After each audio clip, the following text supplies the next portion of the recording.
So, what's your opinions on abortion? Oh, okay, abortion. It's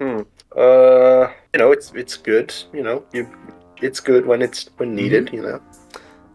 Okay, but here's the real question: All Is right. if it's considered a double homicide if you kill a pregnant woman? Yeah, literally, just if it's considered a double homicide if a pregnant woman dies, isn't that murder? Yes, I'm pretty sure it is. Sort of. But wouldn't it just be a single homicide if the woman wanted to abort the baby before that? Would it be what? So if she decided to have an abortion and then she got murdered before the abortion happened, is it still a single murder? No, it would probably still be double murder because the fetus is still inside the woman. But isn't abortion murder? Well, No, it isn't. why are you Obviously. talking? Why are you asking me this? Because it's an important question. It's an important topic. I do actually think people should have abortions, and it shouldn't be considered murder because sometimes people just can't handle children, you know.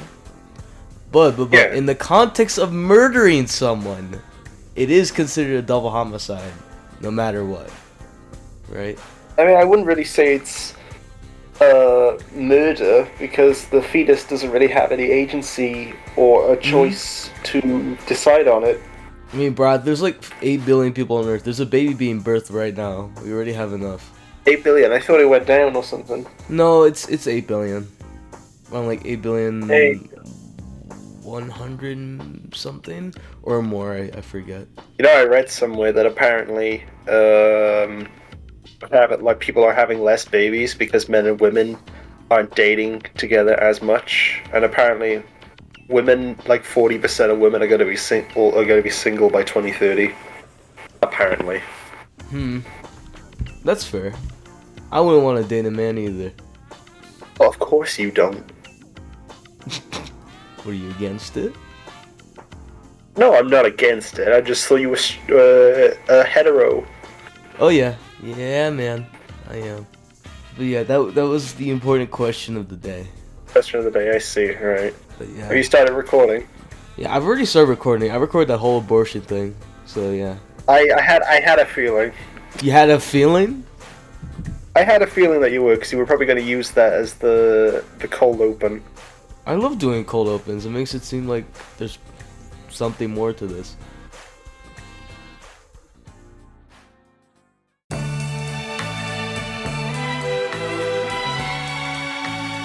Hi, welcome to the dumps.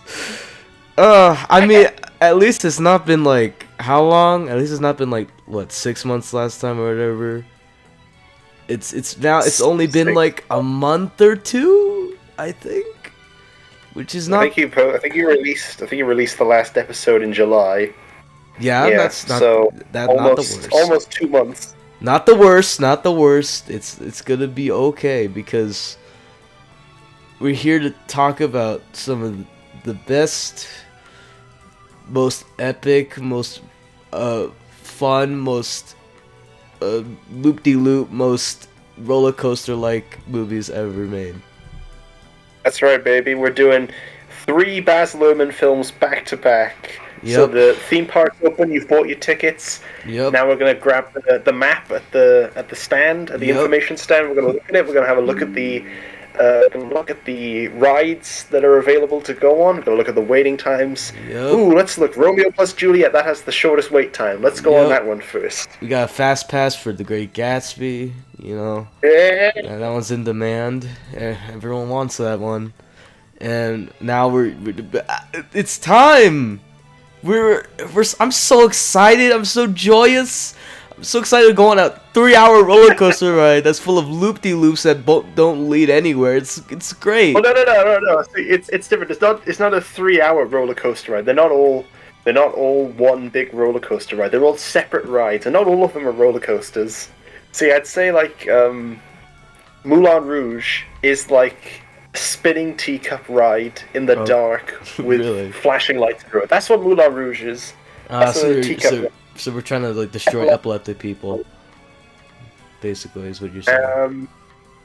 Yeah, so that's what Moulin Rouge is, and we like Moulin Rouge. I love it. personally. I thought it was Uh, pretty good. Pretty good. Yeah, pretty good. but the only other Baz Luhrmann film we both have seen is Elvis from 2022. Yeah. So I thought after we did the episode with Moulin Rouge and High School Musical, I posited the idea maybe we should watch the rest of his filmography, or his theatrical stuff at least, because he's done other stuff. Yeah. And there's another thing that I want to mention, but we'll get to it when we get there. Yeah, we'll get to it when we get there. Yeah. The whole thing with it is, he has 3 other very popular movies. Well, actually, no, Australia's not that popular. That's his least popular movie. But, like, 2 other popular movies that people know about, and then there's Australia. And so, if I'm gonna finish any director's filmography, I guess I'm doing Baz Luhrmann's. And I guess I have only, like, 1 or 2 left, which is just horrifying to realize that I've seen as much Baz Luhrmann as I have now, but it's all worth it, right? It was, yep. Yeah. I mean, it's not a very long filmography to complete, because he's only done like what five cinematic releases, I think. Yeah, 6 or 7, I forget. No, I think it's. Hold on. Yeah, because we have. Yeah, it is 5. So it's. We have like Moulin Rouge, Romeo plus Juliet, Australia, Great Gatsby, and then Elvis. Because he only makes a film like every few years or so. Yeah, then he disappears. He's like Stanley Kubrick. He comes out of the woodwork with something new to offer us. Yep, he's such. I mean, I'd say just like Stanley Kubrick, Baz Luhrmann is an auteur director. He's got vision, but style. Mm-hmm. Well, he's got something to say. Yep, He's got symbolism. I cannot deny any of your claims. I simply can't, because it's true. It doesn't mean I'm in love with it, but that is true. That's true. It's undeniable facts and logic, as a matter of fact. But yeah, I guess we're gonna start right now, because I might as well do it, because these movies are like in total like 3, so like 3 plus 2 plus another like 2 hour 40, I don't know, but it's like really long, and I just want to keep it like at a bare minimum and put this. And we're starting with Romeo plus Juliet. We both watched first. We all watched them like kind of in the same order, so yeah. The world's first proper exposure to Baz Luhrmann, 1996, baby. I think this was his first big hit, because before that we had like what? Strictly Ballroom, which barely anyone has watched, so this is kind of like his breakthrough.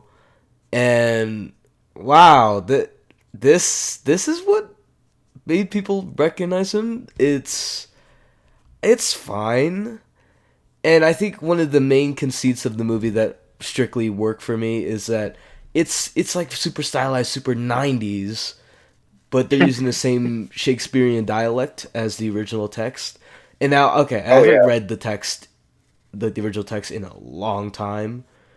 But yeah, I think it's pretty much like word for word the same thing, just under a different setting and environment and time. And it could come across as weird, but it kind of doesn't annoy me in any way. Like, I thought it would be much more like annoying to me than it actually was. It was kind of just like, oh yeah, so it's Shakespeare, but it's set in modern day. And it's just a dialect. And, I never really had a problem with Shakespearean dialect the same way people have. Because it is just, like, the same thing as English, just weirder. Really, like, the way...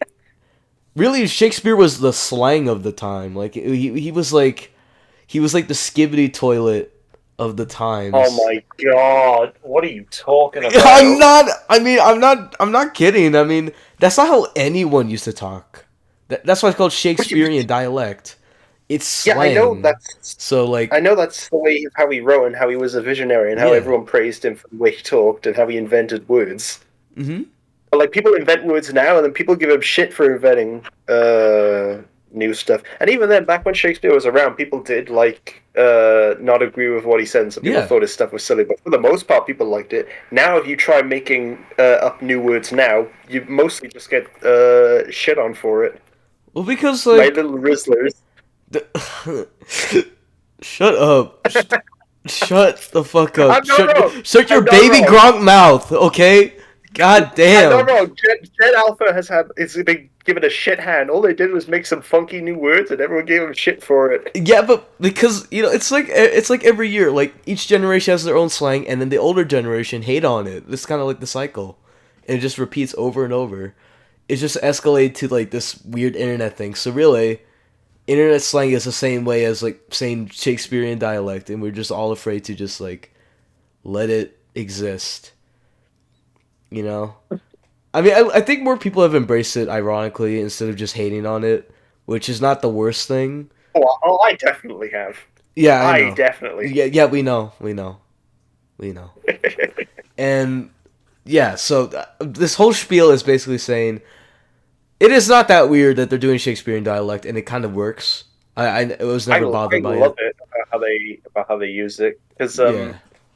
there's like a certain point when you're watching this one where it feels like you are slightly high at certain times, and it's with the cinematography and how it's lit at sometimes, and the way people talk, and people are yelling in Shakespearean dialogue while it's in a '90s aesthetic, and they're pointing guns at each other and reciting Shakespeare, and it feels like I'm sort of like tripping balls almost because it looks real, but something is just off with it, and I fuck with it. I think it's great. Now I think I get the whole. I don't know. I didn't read into like what Baz and why he did this, but like I understand it as a sort of like it's like translating to the '90s audience. It's able to get them into the whole Shakespearean drama while understanding like, wow, this is modern day. I feel more familiar with this, you know, It's and like what they did.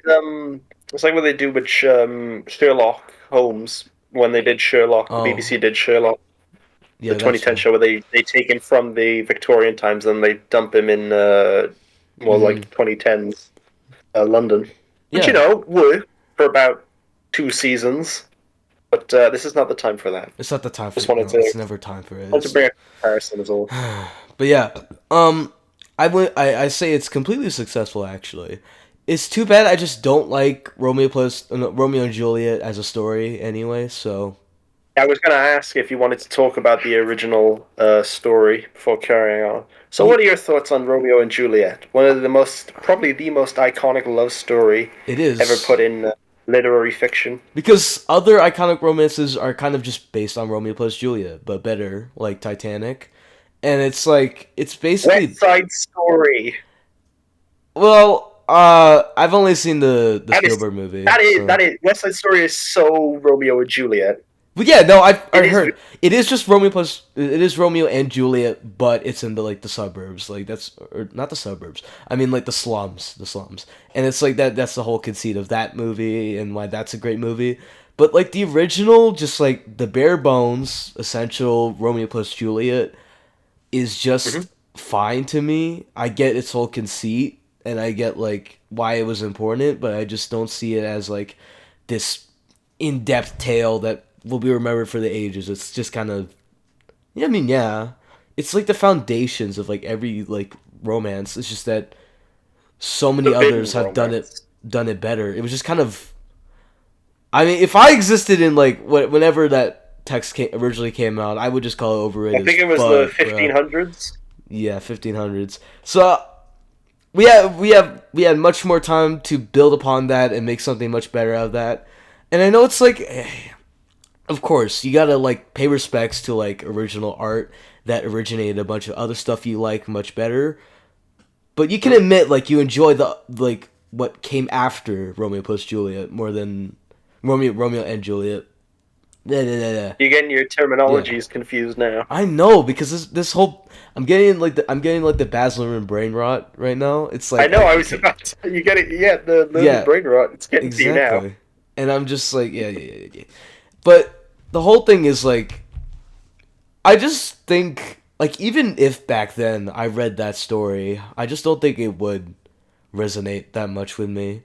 I guess like Are you still coming at it from like you just time traveled back to the 1500s and then you read it for the first time, or are you thinking yourself as the perspective as somebody of the I think 1500s who speaks in a completely different way, and then you were handed this? It's not even a text. You went to go and see it on stage performed, I think and it's you like stand there and watch that, and you're like, whoa. this is like, I've never seen anything like this before. This is like,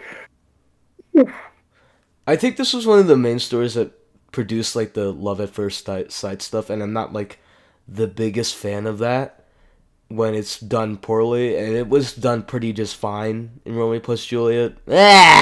Romeo and Juliet. do you mean? Come on, you need to keep on the ball with this, because I don't know what you're saying when you get. I don't know, man. Yeah, no, I'm getting confused because I'm you know.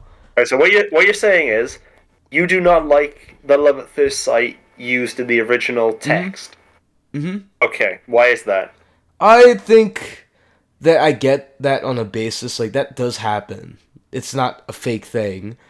But with Romeo and Juliet, they don't really, even in this movie, I don't really see what their connection is. Unlike any other romance that's much better than this. Like, I don't see inherently the same connection. And it kind of connects to the same way West Side Story rips it off, where it's like, I don't see it either. Like, Maria and I think his name was Antonio? I forget. But, like, it's the same way where I'm like, I don't see it. It doesn't help in that movie. It's played by Ansel Elgort. I don't like that guy or whatever. So that doesn't help because was it Rachel Zegler as well in the 2021 West Side Story? They're both kind of just fine. No. They're fine. Like, I think the supporting cast in that movie is much better than the main romance. And I guess it's the same way. Ariana, but I think it's boys. Just, that film. It feels like it's already crippled by the fact that it's based on Romeo and Juliet, and it's just like, yeah, I've just never been that big of a fan. Like, I always think there's a much better way to go about it, and whole forbidden love, and how they will literally kill themselves just to be at peace with that love is like a cool concept, full of tragedy, full of heartbreak. It's just too bad I don't really care about the main romance. You know? I think just never got the whole thing. Where I come from on it, yeah, no, I get it. I think where I'm coming from on this romance in particular, I think it's excusable that it isn't that deep, given that they're so young, because they're pretty much teenagers, and it's a quick love, and it's very passionate, and it's very quick. Yeah. And teenagers aren't exactly the brightest in the bunch, and it's very overdramatic, and it's all oh, I'm gonna die because I love you so much. I can't live without you, so I must die to join you. Oh no. Yeah. And this is like I secondary school, when I was in high school. A lot of people acted the exact same way when they had girlfriends or they had boyfriends, and it was so over the top and so over dramatic. Mm-hmm. And it is sort of believable in a way. It's not really like the deepest romance ever, because it's not really deep at all, because it just seems very, very primal. And it's the bare bones of what a love story is. It's a very simplistic relationship, but you can get behind the passion that they feel for each other. I really like the. I just like the bit where they meet each other in the film. Yeah, no, I get behind like the whole idea of it. It's just too bad it's not fully done for me with what is presented. Like, Moulin Rouge just kind of like has a similar type of romance, like Forbidden Love, and they're like, but there's conflict to it. There's reasoning for whether or not they should be together and why they should not at the same time. Like, there's which one is this? Which one are we talking about now? Like Moulin Rouge, basically. I think that's it's a much better way of like doing that story. Even if I don't think it's like a great movie, but I think it does it much better than the original like Romeo plus Juliet. And in the original Romeo plus Juliet. Yeah. Specifically, what the fuck? I'm doing it again. Oh my god. I know this. I'm gonna keep messing this up. This is gonna fuck me up for the rest of the day. Write it down in front of you. Write it down in front of me. You want Romeo and Juliet. And Juliet. So Romeo plus Juliet. And it's like, okay, it kind of applies to both, like Romeo plus Juliet and Romeo and Juliet. They're fundamentally the same story, and I think something like Moulin Rouge improves upon that. Is what I'm saying. That's interesting. Because most people would not say that at all. I get like, this is a weird comparison, but think of like Frozen with Hans and like Anna. Oh boy. I think that's actually kind of an interesting thing where I think before they do that whole twist, I kind of like the idea that they're in love with each other in one day, that Elsa points it out.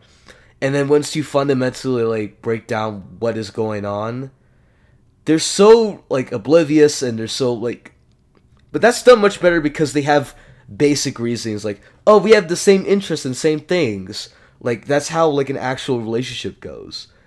But then you realize how shallow that is too. It's just too bad the movie fucks that up. So yeah, I think it's also because Anna is like so like isolated because she hasn't seen her sister at all because her sister locks away, and then their parents die as well. Yeah, so I can sort of see her like becoming like obsessed and wanting to be with him, but then also that like the whole thing about her like falling in love with this guy in like a day is also like supposed to be taking the piss out of the Disney trope of, you know, people falling in love in one day. I get Shakespeare's trying to criticize that type of love or just sort of like get that tragedy out of it, but I think it's communicated much better in a movie like Frozen before the twist, before it.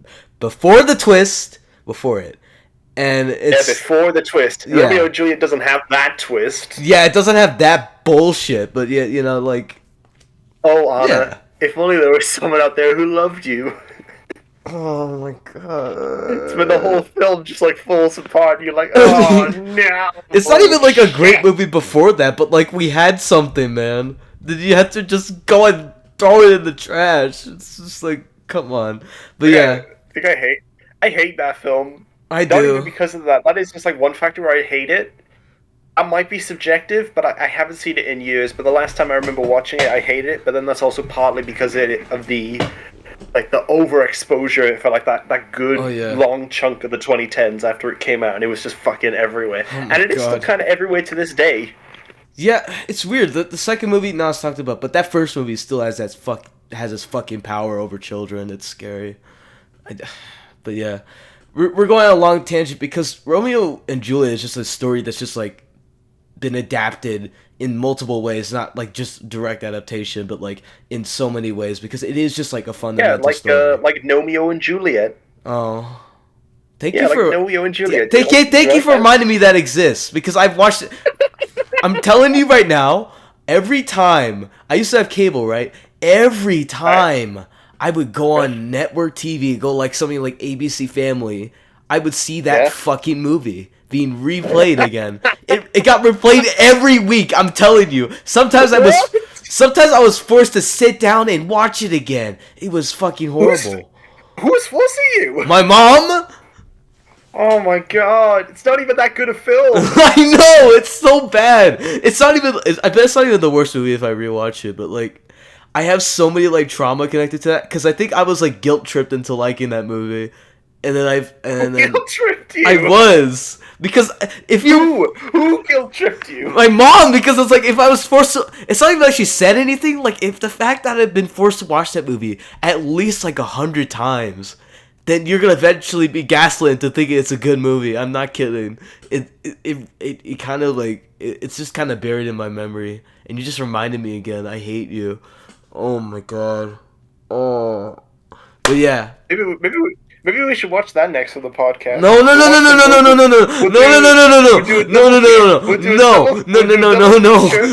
Double feature of West Side Story and Romeo and Juliet. No. I don't want to do this again. No. I hate you. You know that? I hate you. Oh wow. You're horrible. Why must you do this to me? I just spitball. Hey, West Side Story is good. Well, I haven't seen the original. I've seen the Spielberg one. I thought Spielberg one was I haven't okay. seen Yeah. Yeah, and I haven't seen Romeo and Juliet in years. So maybe it's better. Did you know that West Side Story, like, that's one of Michael Bay's favorite movies, like the original? One of Michael Bay's favorite movies? Yes. There's a video out there. That is interesting. There's a video out here there explaining to him why shots in West Side Story are dynamic and why this is a good cut, which is really funny actually. So yeah, maybe I'll consider it. Maybe, but yeah, we'll do that. We'll do Romeo and Juliet.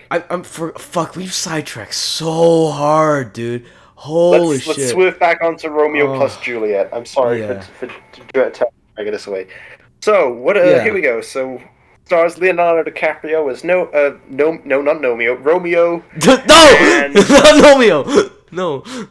it's I know it's Romeo. It's Leonardo DiCaprio as Romeo, and it's Claire Danes, the beautiful Claire Danes is beautiful in this film. It's Claire Danes as Juliet. Hmm. This is our leads. What do we think of them? I think this is the worst Leonardo DiCaprio performance I've ever seen. Really? I think I think it's not even like the worst. It's like a 4 or 3 out of 10 performance, but it is the worst DiCaprio has ever been, and that's considering a lot of things. That's considering a lot of things. What are those things then? I think The Revenant, he's kind of just fine in. I also think Hmm. in I've watched some of Gilbert Grape. Yeah. That movie, that's like one of his first big roles, and that's a tough little performance there. It's something. Him playing the autistic kid or whatever, that's yep, that's something. It's not that good. But yeah, this is like one of his worst performances, and it's not And even like why is it one of it's his why not is it that one of his worst ones? it's not. I know when you say worse, it sounds horrible, but for his Yeah. standards, that's like a 4 out of 10. Like that's For fine. stop doing that all the time. You always say my standards. Yes, yes, I What does have that mean? standards, bruh. Yeah, yeah. From like considering like his whole filmography and all his like acting that I've seen him do, this is what like one of his weakest stuff. And it's clear that like he might have been like on something through this whole movie. I don't know what happened to him What? here. He acts so like unserious. He's so ridiculous for like the whole movie. But at the same time, isn't that kind of like the point? Because it's like he's a avid teenager and he's kind of just like off the wall. And so I'm not quite sure, but like watching him just I feel like he's trying too hard. Like he's trying so hard to be like super cool and not in a self-aware way. It's just kind of like it just comes across as like really weird and really like just weak. It just doesn't. I mean, I thought he was cool. Was he? I thought everybody in this film was kind of cool. I mean, Everyone's got like nice. Everyone's got like nice Hawaiian like shirts on. yeah. Everyone's got like nice like cool looking guns. Everyone's got like cool shoes. And, like everyone looks cool in this film, I thought relatively. John I forgot how to say his name. Leguizamo? I'm so bad at this. I know John it's like, Leguizamo. well, John Leguizamo. Like I thought he was cool. I thought a lot of the other cast members were cool. I just don't think Leo was cool. He was just kind of wimpy to me. Like whenever he starts yelling, it just comes across as just like so try hard. And that's what they Isn't say. that like every Leonardo DiCaprio? Yeah, I mean, yeah, like performance whenever he yells? that's what a lot of people think his movies are like, and some of them you can kind of understand why, but like it's something like, well, I'm not gonna get to Great Gatsby, but like around that same time, like we had like Django. Oh shit! I forgot he's in Great Gatsby. He's voiced in two Baz Luhrmann films. Yeah, so Django, he's really good in that. And everyone remembers the scenes where he's like yelling and like screaming, and when he broke his fingers, like unironically for that, which is strange, but good for him. Like there's a lot of patience in that because before that we don't really see him yell. We see and like feel like the way he behaves and how he's kind of like has this like veneer of like just sort of like respect, but he really has none. He's like an animal in that movie by the end of it. But like it's progressive. You sort of understand like what he's hiding and what he's not. It's such a detailed performance. And then like something like this, he's just like just a whining and screaming teenager like the whole thing. So yeah. I never there's not much more to it than that. He doesn't elevate it in any sort of way. Just kind of carried by the direction and the music. Well, that's fair enough. Thinking about all the Leonardo DiCaprio films that I've seen. I mean, I wouldn't even say he had a bad performance from any of the films I've seen. But yeah, no, I thought he was fine in this one. Yeah. That's fair. Yeah, no. It's just That kind is of right. it kind of evens out to just be his worst, just because it's just you know. I mean, some people would argue that Titanic is worse. Which But no, that's not me though. okay, I can't even like unironically say that's like his best performance or some shit, but like it's serviceable. It doesn't bother me. I think it's charming. It's quite charming actually. It's probably The film is charming oh my god. I love that first hour and a half. Oh my and a god. half. Yeah, it's so good. But yeah, besides that, he's perfectly meh in this. As for Claire Claire Danes, Danes, lovely. she's fine. She's fine as well. Like most of the cast is fine. She's so sweet in this film though. Yeah. Okay. I don't know Do you not like the what bit where they else. first meet each other? Do you not like the bit where they first meet each other, where they're looking through With the the fish fish tank tank? and then they see each other? Yeah. Oh, I got a It's fish tank that goes in between the men's and the women's toilets. that's Like, that's weird kind as of cool. fuck, but okay. I don't know What why do they you mean? I'm okay. From what I remember, it's not like it's in front of like the toilets or some shit. I don't think. Is it? Like, do you see like any toilets? No, Okay. I don't think so. But I even thought then, yeah, it is. I'm pretty sure it Yeah. is. Okay. So Just that when they it's go it's through not the that weird. doors, they go like screen left, and they see each other when they walk out of the toilets. Strange scene though. No, Um. it's a nice scene. Yeah. When they first meet each other, and it's in an interesting place. It's an interesting place to look at because we're watching a film. That is just like that is an automatically interesting, like setting and framing of the place where they're just looking at each other through across an aquarium in glass in nice blue. This is the one this one I don't this one I least remember because it's the first one I watched as well. So I'm like, Right?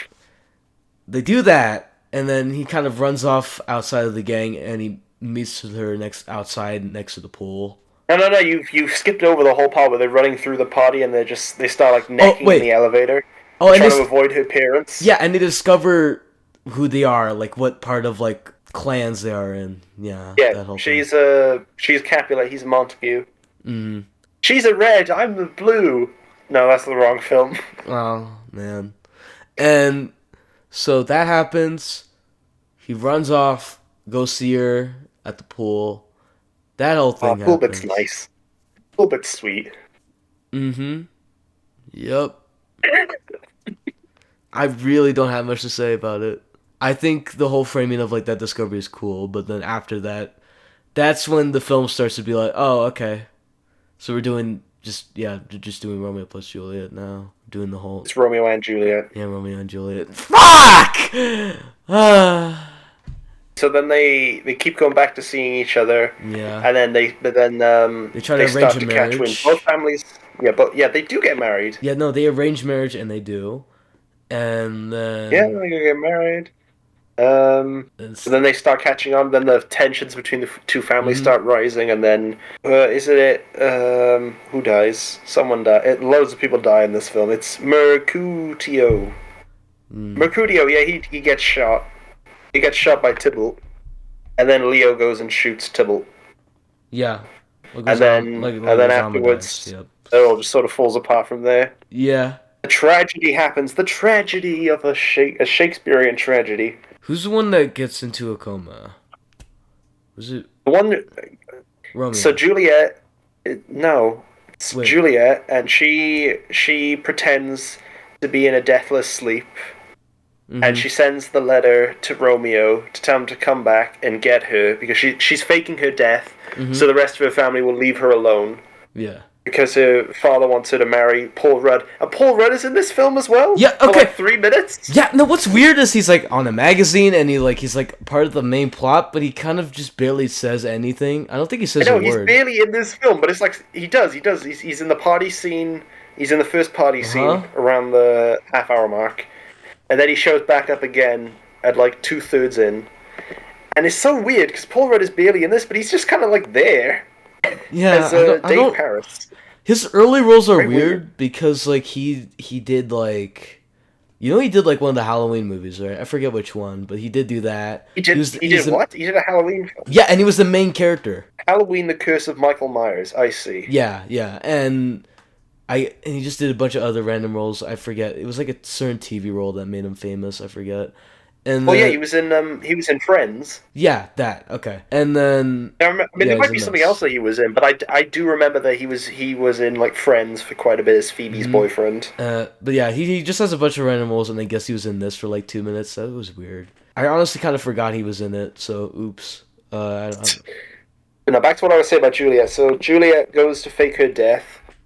So she can get away from her family because her father wants her to marry Paul Rudd. So she fakes her death by drinking some sort of thing that makes her appear dead.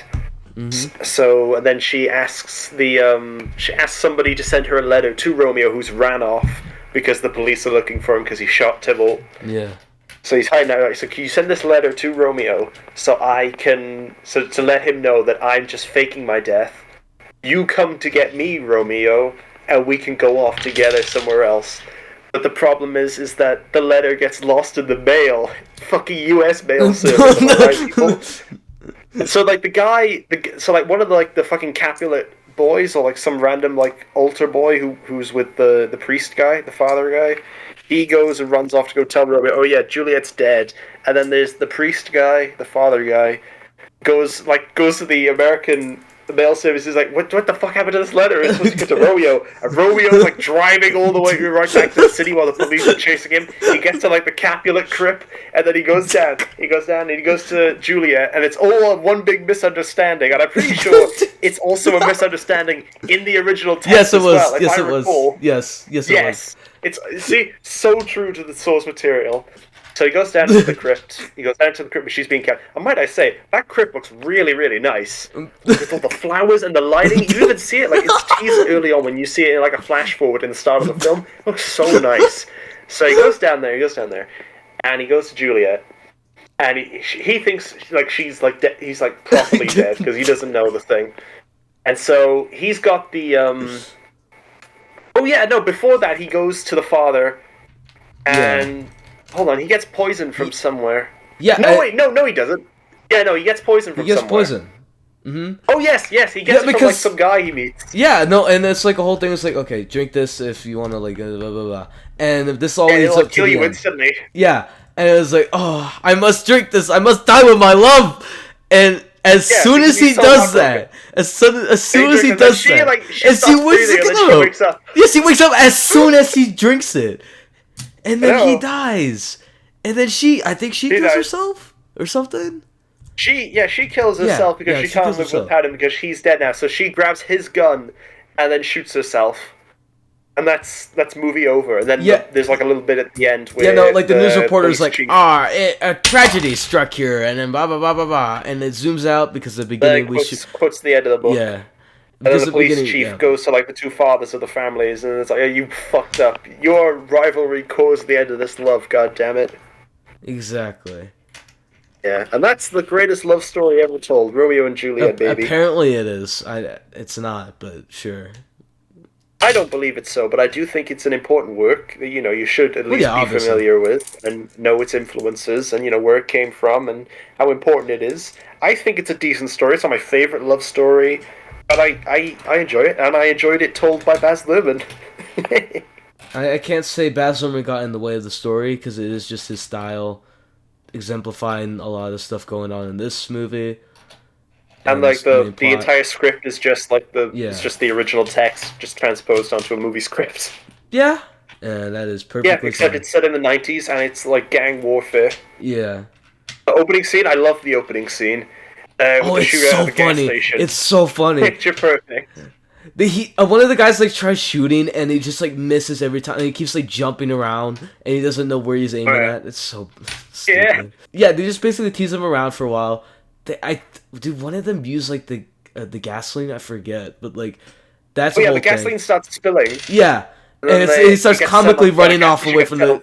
Yeah, it gets set on fire. Yeah. And then there's helicopters chasing, and all this shit happens. And they get on top of cars and start shooting at each other or something. Oh my god. It's a whole thing. And for as exciting as that is, after that, yeah, it's just like... all the gang warfare. It's like, oh, it's meant to represent the dangers of this love, and it's what causes the downfall or whatever. And it's like, besides that, it's just like, besides all the flair and stuff, it's like, yeah. Oh, I wanted to talk about that. All the guns are named after like Yeah. swords. Yeah, because they use them like yes, that is great. I love so it. it's cool. basically how like John Wick guns function. They're like gun fu. It's like gun swords, What? like gun swords. No, It's like, no, you're thinking of something else. It's not even like they're just named after swords. yeah. Or are they named after swords as well as John Wick? I can't Well, remember. I guess the way they like present them is like when they're pulling out their guns, when they're offering it, it's like as if they're swords, but they're just guns. Yeah, you know? That's because what in I the meant. original text they use swords to fight each other. Yeah, and within this context, I it's like, think yeah, there's like a whole gangster thing. It's like, okay, there's some cool spins here and there, but it's just kind of, yeah, I mean, yeah, it's just Romeo and Juliet. Yeah. What else did I want to say? Oh yeah, there's the bit right before they go to the party early on. Mm-hmm. It's the one where like they're hanging around by that like abandoned like theater stage by the beach. Mm-hmm. And Romeo is like given like a pill, like someone like I think it's Mercurio gives him like a ecstasy pill or something, and then it's like everything starts getting like fucking weird. The camera starts spinning, and then they end up at the party. That bit is so similar to the bit where they go to the Moulin Rouge at the start of Moulin Rouge. If you remember that bit from Moulin Rouge, Yeah. where they're partying after they get Christian on board with the whole project they want to do, then they start drinking absinthe, and then the Green Fairy, played by Kylie Minogue, shows up, and they all start imagining, and then they all start like flying to the Moulin Rouge, and the camera starts spinning, and then they're there. And then like the big massive burst of energy from the party scene in the Moulin Rouge and in Romeo plus Juliet, it's the exact same thing, beat for beat. And I was like, fucking hell, man. Maybe there's a much better movie to watch than Romeo and Juliet. No, I thought this was alright. I mean, I like Moulin Rouge more because I've watched it like 4 times now, and I love it every single time I watch it more. This I thought was like Romeo plus Juliet. I think is fine. I think it's decent. Yeah, I think it's alright. I think it's we good. both agree it's fine. It works. It's fine. Didn't you like rate it like a 2.5 star? Yeah, I mean that's fine. That's just fine. You know, like it's just Kind of fine. mid, bruh. Yeah, exactly. Like I think it's good. I mean, think it's a I'm not 7 out of saying 10. I'm not saying it's like bad, but like when you try to reach like a rating like that, I feel like there has to be a bit more to it than that. You know, I think the more I watch, like when I'm watching this, I feel like, oh wait, I appreciate this thing more from like Moulin Rouge than whatever's going on here, because I think that's a much better and more interesting movie than this. Because yeah, I just don't think that highly of like Romeo and Juliet as we've gone over. So yeah. Well, that's fair enough. Yeah, that's completely fair. I mean, I don't even think it's like amazing, but I still think it's a decent story. It's very much like a feels thing. Like, it's not a logical story. Like, as everyone is always taking the piss about how overdramatic and overblown it is, because it's all about the feels. It's all about how they feel about things. Not about how they think through things, but how they feel about things. That's what it's all about. It's about Silver the is feels. gonna kill you. I can't kill me. That's what the original story is. It's about the feels. It's about the feels, about how the characters feel about things, because they aren't thinking. That's the whole thing. That's how the whole like feud with the families like blows up. It's because about how they're feeling about things, and not about how they should think about things. And it's the same thing with Romeo and Juliet's love. They're so like feeling about it, but they don't think about it, which is why they rush it, and then the whole thing just like falls to shit, and then that's how they end up killing themselves. Yeah. It's all about how they feel, not how they think. It's purposeful. Actually, fuck it. Now that I've said it, I think I like the original story even more now. Really? Because I always do, thought now that was. that I mean, yeah, I've always thought that, but that is kind of really it, and I just. Don't I've think only that's- just like sort of realized that now as we were talking about it. I mean, yeah, I mean that's kind of like what I've always thought the story was. I just don't think it's that interesting. I think that there should be more to it than that. Because they're teenagers, it shouldn't be like this deep thing. Well, I'm not This isn't, expecting it to be the deepest thing, but give me at least like some like foundation of it, like anything. Because they like each other because they're teenagers. They're dumb. He's hot. She's beautiful. And they're kindred spirits because they hate their family. Their families fighting with each other, and they just want to be left alone to be in love because they're young, and they don't think through things. Well, I guess it's just not what I want. Fair enough. Yeah. Look, I can like name you like better romance stories that are more deep and they have more going on. When Harry Met Sally, fucking love that film. Great film. Gotta rewatch that. But yeah. You gotta rewatch it. It's amazing. Yeah, sorry, I watched a fucking tragic movie after that, so or before that, so that might not have helped. So, oops. Did you watch it right after?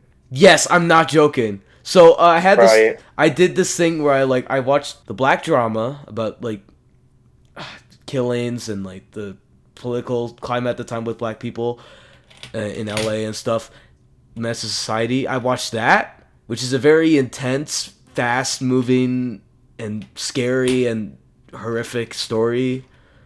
And then immediately after, I'm like, okay, I'll watch When Harry Met Sally.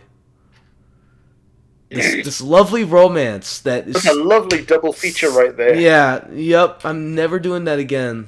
It was a horrible idea. I love that movie. I'm sure I'll love it when I rewatch it, and I'm not in a sour mood after watching that movie, so, yeah. Right, let's end on Romeo plus Juliet. So I think we're just about covered everything we like. Yeah. So let's recap. I like... Well, as I've said and as I've just discovered now, I like the story quite a bit. I like Leonardo DiCaprio and Claire Danes. They're both very lovely and sweet together. They're very cute, even if they're a bit silly, a bit stupid. I like the flair. I like how they transpose it from the original 1500 setting to the 90s. I like the music. Of course, I like the direction. The cinematography looks gorgeous. And, overall, I think it's a good, decent adaptation of the source. I think it's good. I'll probably watch this again. It is... Xander, what about you? I think it is just the antithesis of, like, that sort of, like, taking this old thing and turning it into a modern thing, but then still finding out, like, oh, I just don't really like the main text of it, and that's okay. Because I think, yeah, it looks nice. It's aesthetically presentable, and it's enjoyable in ways. I just don't think it's, like, overall, like, this, like, masterpiece or this great movie. Or...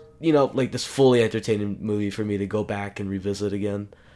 So, yeah, it's fine. In the grand scheme of Baz Luhrmann films, if we're comparing them to, like, theme park rides, Romeo plus Juliet is definitely an over-dramatic and overblown tunnel of love. That's what this is.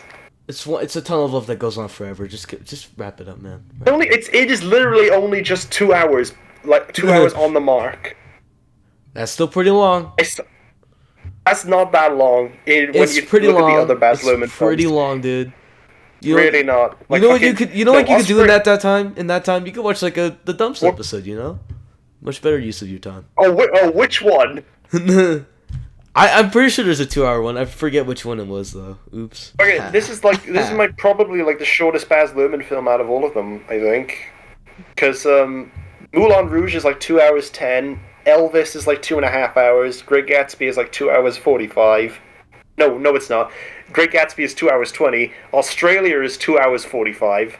Hey. But this is like breezy in terms of Baz Luhrmann. Yeah, wait. No, you can watch the Sausage Party and Pirates of the Caribbean episode in that time. That's what I realized. I mean, I guess, but I mean, it's Romeo plus Juliet, man. Or the John Waters episode. Those are much Claire more Danes. Not all people are here for fucking pussy, man. It's okay. We're not here for pussy. Claire Danes is just lovely in this film. Alright, okay. When she's dressed in, like, the angel outfit, and he's dressed in the knight outfit, like, so cool. So sweet. That's truly deep. Truly deep. Not even deep, it's just sweet. Alright. Are we done? Are we done with Romeo plus Juliet? Yeah, we're done. And Alright, 7 out of 10. Woo! 5 out of 10. Woohoo. And now... Alright. Time for the movie. That was a good theme park ride. It's time to move on to the next one. It's time to go on to the water ride, but it's not like one where you have a drop or anything. It's just kind of just a slow water ride. Doesn't really go anywhere. You're talking about a lazy river. I think you're talking about a lazy river. Yeah, just one of those lazy rivers. It's not like any exciting like falls or anything. It's just like Well, I mean, there's exciting parts to Australia, which I will mention once we fully get into it. Oh, by the way, we're doing Australia now. Yeah. So in the context, if we branch this all out, we're going to go over the timeline of Baz Luhrmann films. So we had Romeo plus Juliet in 1996. I don't think we need to explain that. And then we had Moulin Rouge in 2001. I think it was 2001, which is like his magnum opus. I think is his best work. Moulin Rouge is like it's the best movie I've seen. Up there. It's the best movie I've seen. And then So that was 2000 or 2001, and then we go to what 6 or 7 years later in 2008 or 2007 Mm-hmm. to Australia, which is this epic. I mean, all of Baz Luhrmann's films are epics when you really get down to it. Like, I have this box set, this Blu-ray box set that I've shown Xander. Mm-hmm. It's a Baz Luhrmann's epic romances box set, and in this box set it contains Romeo plus Juliet, Moulin Rouge in Australia. So it's all his romance films in this nice, neat little box set. I don't know how I own it, but I have it and I love it. But yeah, Australia is in there, and Australia is the one I was interested to watch because I heard barely anything about it. I thought it was going to be a musical, and then I found out that it wasn't pretty soon when I got into it, that this one was not a musical like Moulin Rouge. Yeah, this... So, Xander, you can start. Australia. Yeah, Australia is the second one I watched. I, in fact, watched this with another guy, Israel. He's been on this podcast before. Not the country. Yeah, not Israel. Not Israel. We're talking about Israel 777, the letterbox user. We both decided, all right, let's watch this because I kind of just want to get it over with, and I knew it'd be long, so I just thought dragging him into it would be funny, and so. Oh, that's very nice. You were already having a hard time with the film, so you were like, yeah, I'll inflict this pain on someone else as well. Exactly. You fucking piece of shit. Well, first of all, going into this movie, I knew absolutely nothing. I didn't know, but I knew even Baz Luhrmann heads don't really like this movie. Some like it. I won't deny that, but they're wrong. They're just wrong. They're objectively wrong. They're just wrong. So, I see. Opening the movie, I see a text describing the history of the stolen generation. Now, if you don't know what the stolen generation is, I know not all schools have taught this, but the stolen generations was never taught it at school. Yeah, the stolen generations was basically the Aboriginal people. The Aboriginal people were this tribe of people that lived mainly in Australia, obviously, and in the northern parts of Australia. Yeah, northern parts of Australia, specify. And in that time, they basically went through the same process as the Native Americans once did, where they were basically told, their children were stolen from them. Their children were taken away from them, specifically the ones that looked the most able to become white, and transform them into normal, quote unquote, normal people. And it's basically the same process they did with Native Americans. And this caused a generational divide. Parents lost their children. Children lost their parents. Some of them are unable to remember their history. Some of them are lucky enough to even figure out they were connected to that sort of thing. Because Australia fucked up pretty much like the generational key. They don't know anything about their culture anymore, or their culture was basically just assimilated. It's been condemned, and Australia's only assimilated. Now yes, and it's basically it's like the Borg. Yeah, and with Australia, the country of Australia, and all of the government officials have made a public apology and have tried to sort of recoup that loss and try to help those who lost their families. But the damage is already done. It's basically the darkest part of Australia's history that I know of. Or at least it's one of the main ones. Yeah, and I realized in that moment, are you kidding me? Fucking Australian director Baz Luhrmann. Okay, maybe not the worst thing, but Baz Luhrmann? Maybe Baz Luhrmann has Aboriginal heritage somewhere. Baz Luhrmann, the man who made Romeo plus Juliet, the man who made Moulin Rouge, has decided to tackle one of the worst parts of Australian history, the stolen generations. In that moment, I was already shocked. I was just in complete disbelief.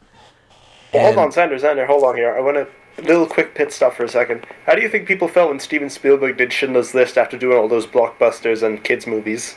How did people think when that film was like coming out? See, like, oh wow, Steven Spielberg's tackling the Holocaust. How the fuck is he gonna make this? He's gonna make this sappy. He's gonna make this kiddie. He's gonna turn it into a fucking action adventure film. He did kind of make it a bit sentimental, weirdly enough, during the showering scenes. That was weird. But besides that, we're not talking about that. What do you mean the showering scenes? Or like that showering scene's uncomfortable. No, wait, no. They play sentimental music over like something. I forget what it was, but forget that. The whole movie. No, what am I saying? The fucking music in Schindler's List is like gorgeous. Yeah. So there's just parts amazing. where it goes into like Spielberg sentimental garbage, but like we're not talking about that. Dude, don't even. Yeah, no. Okay, all right. We're not talking about that. Carry on.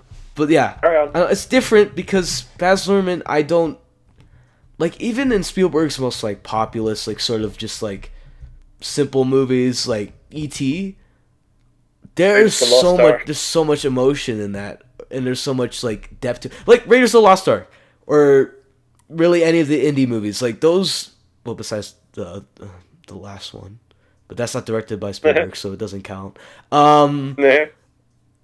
There's a lot to it, even for as like much as they are just like vintage and like sort of a love letter to like old serial movies. Like there's more to it than that. With Baz movies, I think they're very core, they are sentimental, but they're very just like that vigorous emotional thing. There's not many layers to it. There's a lot of layers to the visual language, but it's not like in the traditional way. It's more of just like a ton of things are going on rather than just like depth to like the meaning or anything. His movies are very simple to their core. Australia, now we have like to handle this large of a topic, and you know what? Fine. You know what? Sure. Let's see how he does it. He does it so like the first like half of this movie is genuinely like painful to me because the first half hour. Yeah. No, the first like half. The first half. First half of the film, right? Yes, yeah. Before pretty much like the middle mark for me is when they get all the cows or whatever to that area. Yeah. And that's when the whole film like completely shifts. Yeah. I do like that first half though. I think it's okay. I think that first half is horrible. I don't think it works at all. I think it's not like the most like offensive movie, but it's so sanitized and so just missing a lot of things that make just like anything enjoyable. I'm just like, why are we doing this? So first of all, we start with the scene where from the perspective of the kid, and he starts to see white people coming in, and we have the old sage magical black man described to us this like sort of predestiny. Which first of all, the magical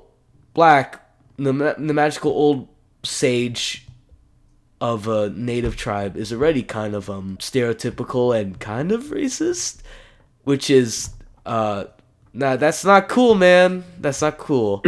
So there's that, first of all, which is already a whole load of shit. And then we have to see him ride on a horse, like the kid ride on a horse once it like falls into the pond, gets up, rides valiantly, runs off, and tries to hide. And for the first like 30 minutes, we're basically going through that. Nicole Kidman's character is introduced, and she travels with Hugh Jackman to reach the shack. Faraway Downs. And we get there, and then the catchers, they come back again, and the kid, and I'm pretty sure his mom, they go into the water tank. And that's the water tank scene. That's so bad. It's so contrived. So they're at the front yard, and they can clearly see the whole yard and everything. And so the catchers is the police. Yes, the police. And they're just looking around, take a peek. They talk to them.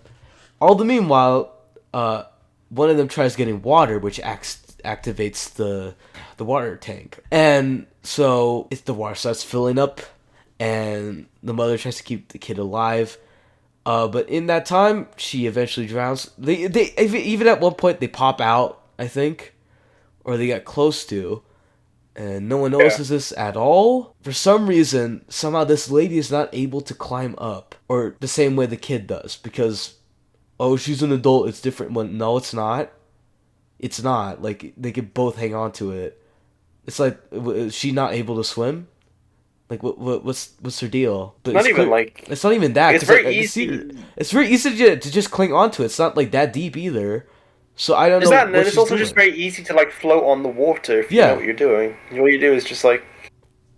It's not even like they're in like the sea where it is difficult if there's like tides and stuff and the water's like crashing around you and you're getting thrown around. They're just in like a stationary water tower.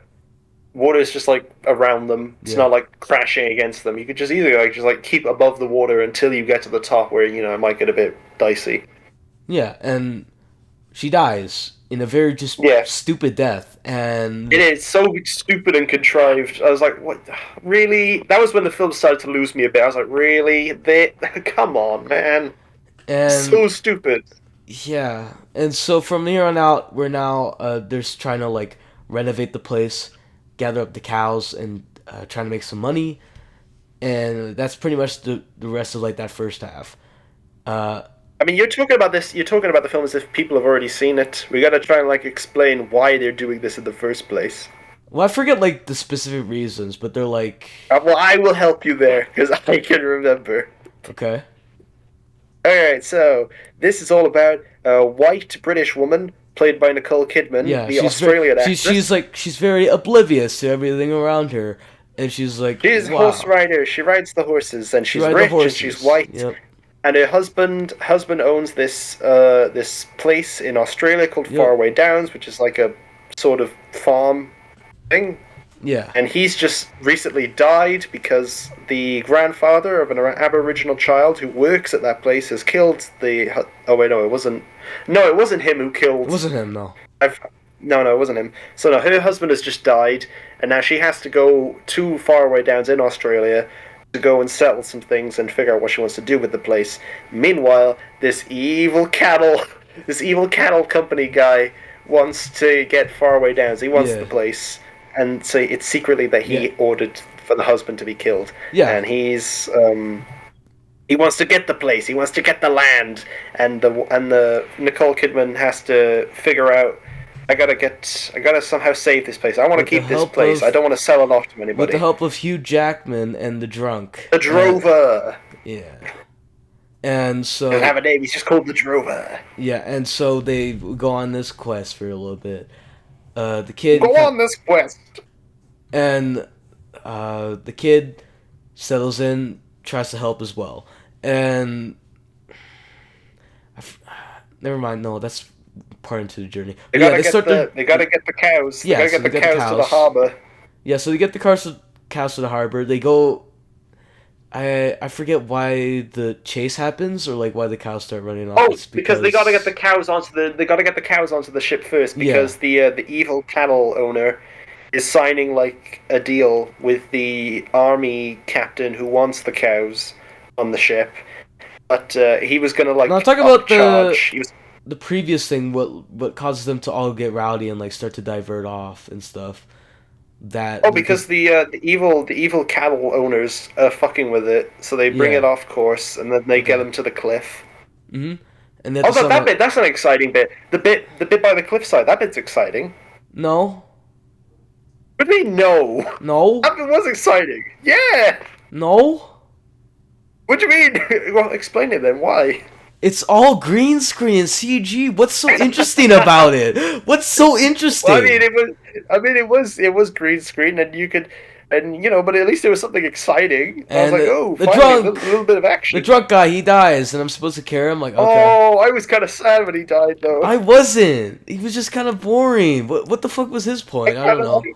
Just kind of there to help. Yeah, I don't really know what he was doing there. I think he was meant to be like the guy who was like in charge of the finances. And with the power of the magical black old man on the top of the mountains or the canyons, and his connection to that, he stops it and he's able to survive Just No. barely. That was the little kid. The little kid. Yeah, He did no, that. What was no. his name? What I'm saying is like the little kid's connection to that, and it's like yeah, the cow stop. He nearly falls off. Hugh Jackman catches him. They're like, oh my god, we stopped it, and then they continue on their Yeah. journey. And Well, no, but I mean, yeah. yeah, and at one point they stop, and we have a bit where Hugh Jackman he decides to unclothe himself and bathe, Oh, yes. and this man is very excited to post even the GIF of it, which because it annoys you and it makes me laugh. it doesn't. It just makes me think you're gay, man. I'm not gay. I'm just. Can I not just like admire? Can I just a not homie's admire a physique? man's hot, sweaty body? Like, Not sweaty. It's just wet.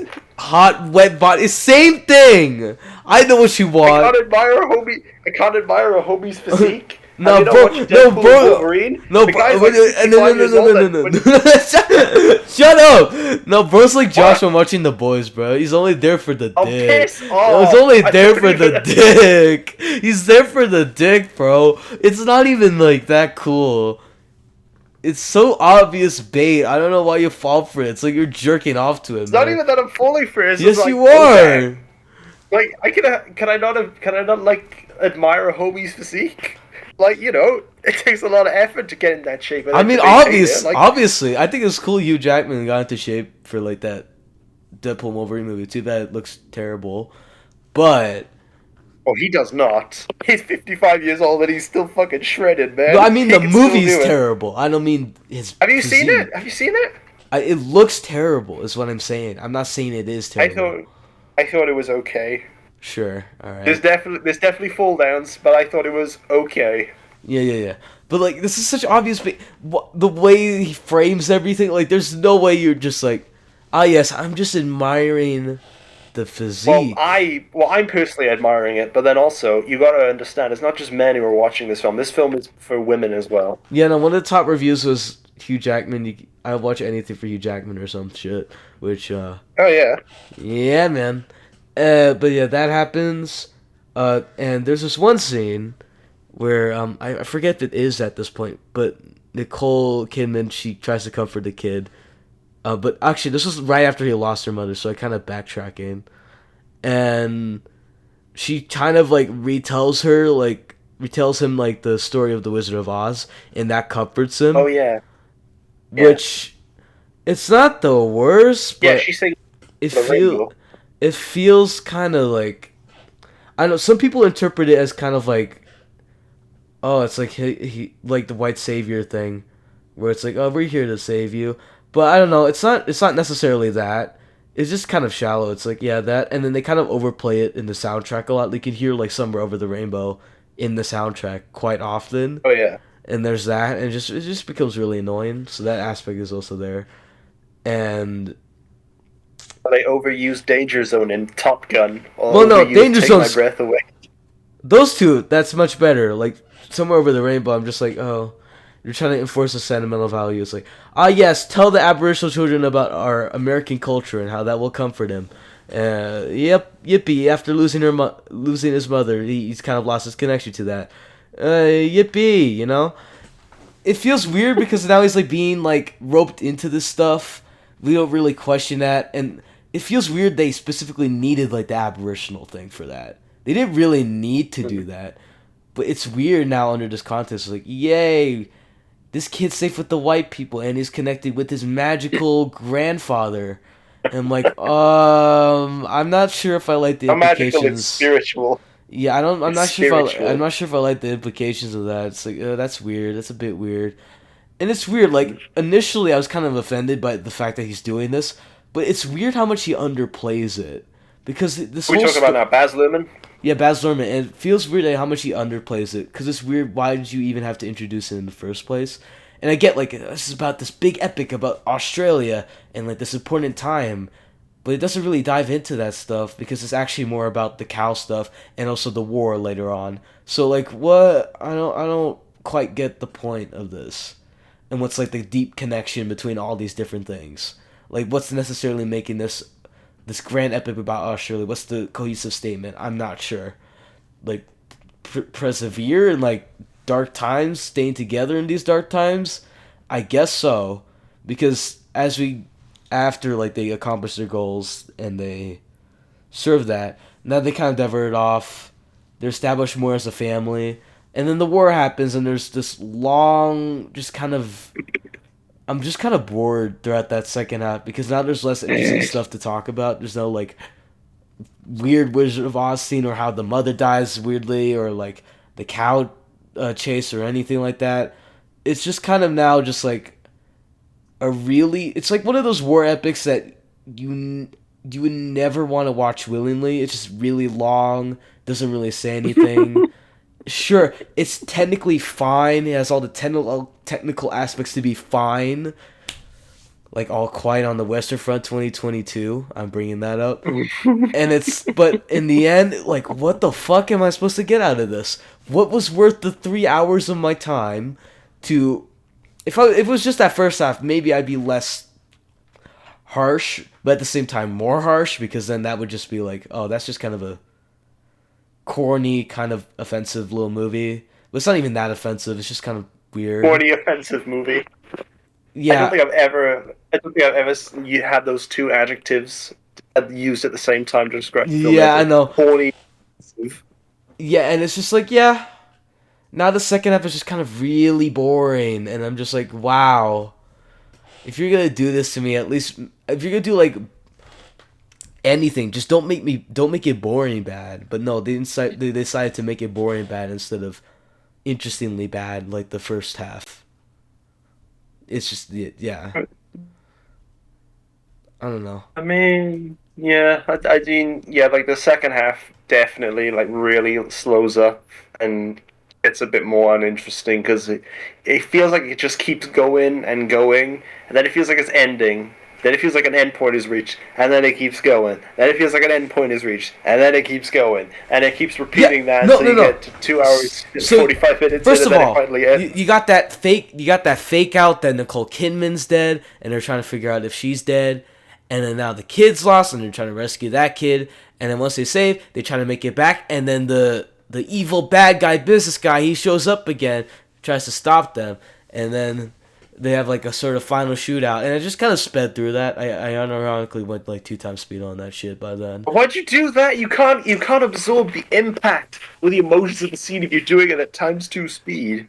How can I feel the impact if I'm emotionally drained by the end of it? I mean, yeah, I'm not really sure about that. Exactly. No, because by the end, me and Israel were basically just like dying. Like, we didn't want to watch this anymore. And so I just kind of like, once we get to that whole final like battle, we're just kind of like, okay, just speed through it. Just speed through it. We were so done with it. Because it just keeps going and going about like the war and how we have to persevere through this. But like, what new things are you saying? Like, I don't see it, because something like Saving Private Ryan, they introduce new character. Like, by the second half, we have Ryan himself. He's there, and we've learned so much about these people, and then now we understand the scope of this war and what it means. Because that first half is more about like the overall scope, and now we're looking more into it. We understand these people. And that final battle feels so satisfying. And this is just kind of a slog. And it doesn't help that, like, despite all this shit going on, it feels so bare bones. It feels like the direction's kind of just boring, too. Like I said, this has the most green screen. In the green screen in, like, his other movies, I think are kind of charming. Like, I think that looks, like, fun, goofy, corny, adds to the vibe.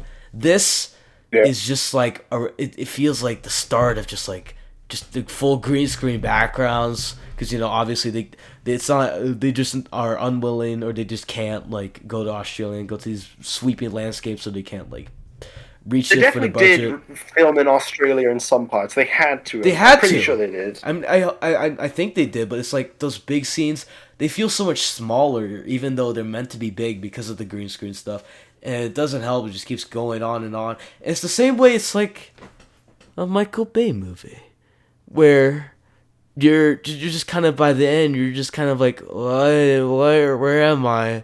what's even going on? They just keep going, and going and going.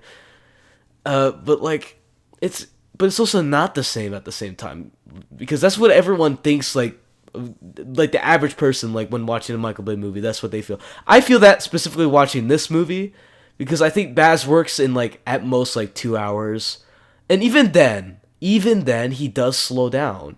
Like in his other movies, he does slow down. Oh yeah, definitely. After like the 40-minute mark in Moulin Rouge, the film definitely like slows down for a bit and then like ramps it back up towards the end. Yeah, exactly. Romeo and Juliet plus Juliet also does that, where it's very fast paced for the first 40 minutes and then that like slows down and then ramps back up towards the end. And Great Gatsby. Yeah, Great Gatsby. It's weird that throughout it's actually like there's fast moments and there's slow moments. It's like there's an equal amount of that stuff. And there's... I forget if Elvis does it, though. Elvis just feels like it's on, like, times 8 speed the entire time. Yeah, exactly. That's what kind of makes that movie just not work at all. So, yeah. It's a good movie. It's an alright movie. It's better than this. It's better than this movie. Because I think... Yeah, but that's a low bar in your eye. Yeah, because Australia, it doesn't even have the same flair, but it's at the same time trying to be fast paced. It keeps like, we gotta do this and now we gotta do this. It keeps switching, but it's so just like, but somehow at the same time dragging it out, because you have to add on top of that, and it doesn't allow itself to breathe. We don't have that equal pace to everything. It just kind of keeps wandering on and on. It's the same way like Pearl Harbor does. That movie, that Michael Bay movie, where it's just kind of like, so with that movie, it's like, okay, we have this love triangle where Ben Affleck seemingly dies, and then Josh Hartnett, he becomes the new like love to the lady that Ben Affleck left at home, and then Ben Affleck turns out to be alive, and now there's a whole conflict, but we don't know anything about these people. I love how you're spoiling that film for me, even though I've never seen it. Who gives a fuck? Like, guess. Oh, what happened on Pearl Harbor? I wonder what happened. Let me take a little guess. I fucking know what happened. I watched Oppenheimer. I know what happened in Pearl Harbor. Yeah, and so we have that happen, and it's just like, where are we going with this? It's the same way with this movie does. It's like, first half they kind of have something going, and then the second half they keep just going on and on about this war and all this stuff, and we have to make it to this, we have to make it to that, and it's just a bunch of MacGuffins and getting to this and getting to that. And I'm just MacGuffins? What are you talking about, MacGuffins? There's no MacGuffins in this film. Okay, the better word is like just point A to point B, point A to point B. There's so fucking modern day blockbuster brain rot over here. Oh, it's a MacGuffin. There's MacGuffins everywhere in this film. When there is none, there is MacGuffins. There's no MacGuffins, Zed. What are you talking about? I don't know. This movie tires me out the more I talk about it. It's just like, oh, this happens and this happens. What am I supposed to say about the second half? There's battles that happen. There's a bunch of chaos. I think the bombing scene's pretty decent. I think the bit where they bomb the harbor is... To me, it feels like kind of the same thing as like the way Michael Bay shoots Pearl Harbor, where it's like, it's super just like flashy. I'm just like, why do we need any of this? Like, oh, look at all this destruction. Be in awe of it. Why are we supposed to be in awe of this? What's your statement? I wasn't really in awe of it. I was just kind of like, oh no. I just didn't feel it. It felt like it was just kind of like, oh, look at all this violence. And it's just like, oh, look at all the destruction. I'm just like, okay. And I don't know.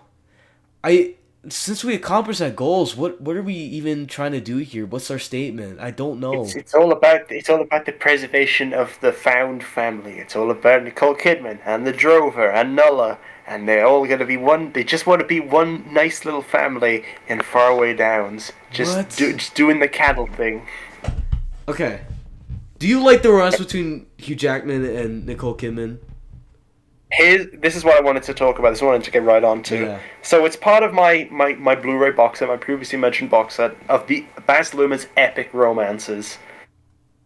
If you stack this romance up to Christian and Satine from Moulin Rouge and Romeo plus Juliet from that film, this one falls short. This one cannot even be compared to the others. This one feels so like phony and so forced and fake. When they first kiss, I'm just like, they just both think they're hot. Like that's not. There's not much more to it than that. There's no way. Like I'm fine with that, but then again, for like the first half of the film, there's not even really that much tension between them. They're just bickering and arguing with each other for the whole time. They even carry that on once they like get together in the second half, and they're still fucking arguing with each other. It is. I get that. I understand what the trope is, but it just doesn't work at all. It's just like, okay, I guess we're doing this. Yeah, no. And it's just they bicker too much, and there's not enough of a connection between them. Yeah, we don't get enough time to really develop anything. Oh, she's a high society, high class kind of girl, and he's a lowly cattle rancher. He's the drover. He's bad boy. He's mysterious. He's a commoner. And like, yeah, but I'm just not feeling it. It just feels kind of like phony and forced. Yeah. This is not an epic romance. This is a flat, unjuiced pancake of a romance. Is all I'm saying. Like it's just. Do we want to talk about the sex scene? Because I didn't know there was going to be a sex scene in this film. There's a sex scene later on in the second half. Wow. How do we feel about how Baz Luhrmann films sex scenes? Wow. Dude? I just realized that even happened again. I actually think it's a pretty tasteful sex scene. It's not like a Zack Snyder sex scene. Wait, what happens in that sex scene? How did he shoot it? I don't even remember, bro. Who now, Baz Luhrmann or Zack Snyder? I don't want to be spoiled for Zack Snyder's sex scenes. What did you say? I don't want to be spoiled for Zack Snyder's sex scenes. Oh, right, okay. Just know there's a lot of like slow-mo and very like miserable songs and not a. Well, I've seen Watchmen. Slow-mo. I've seen Watchmen. Watchmen. That's the one I was thinking. Oh my god, about. Wait, okay. No, that scene is so fucking funny. They're playing like Hallelujah! Hallelujah! Yeah, and they're just like slowly unclothing themselves. The bit where he like climaxes and he presses the flamethrower button as he climaxes. I'm like, that's so stupid. Oh, Zachary. Oh. He knows what he's doing. Oh god. But yeah, what I was saying. No, Baz Luhrmann does way more tasteful, very nice sex scenes. Very tasteful. Okay. Just like in Romeo plus Juliet as well. I forgot it was a very quick one in Romeo plus Juliet, but it was a sweet one. And this one is also tasteful as well. So I appreciate that, Baz Luhrmann. I appreciate you appreciate the sex scene. It's tasteful because they're tasteful. You appreciate the sex scene, but the romance is nothing. I mean, yeah, the romance is nothing, but it's too popular. I mean, hey, it's Nicole Kidman, all right? Okay. No, you're literally using the same excuse as like movies where it's like it's really bad, but it has my favorite actor in it. Like that's literally the same thing. I never used. It's the same thing. It's the same thing. It's the same thing. All I'm saying is that the sex scene was just tastefully shot and filmed, where it's not like pornographic. It's just sweet and a little sensual. It's sweet and sensual. Let's be honest. Okay, if you watched a Transformers movie and there was like a couple scenes with Aubrey Plaza in it and she was funny in it, you would give it 1 star instead of a half star. Wait, what are we talking about now? You confused my mind. You give me Transformers and Aubrey Plaza, and you kind of like making me, you're like overloading my mind here. Right. Hold on. Okay, carry on. What were you saying? What I'm saying is, not even if she was funny. If she existed in the movie, you would give it 1 star because it has your favorite actress in it.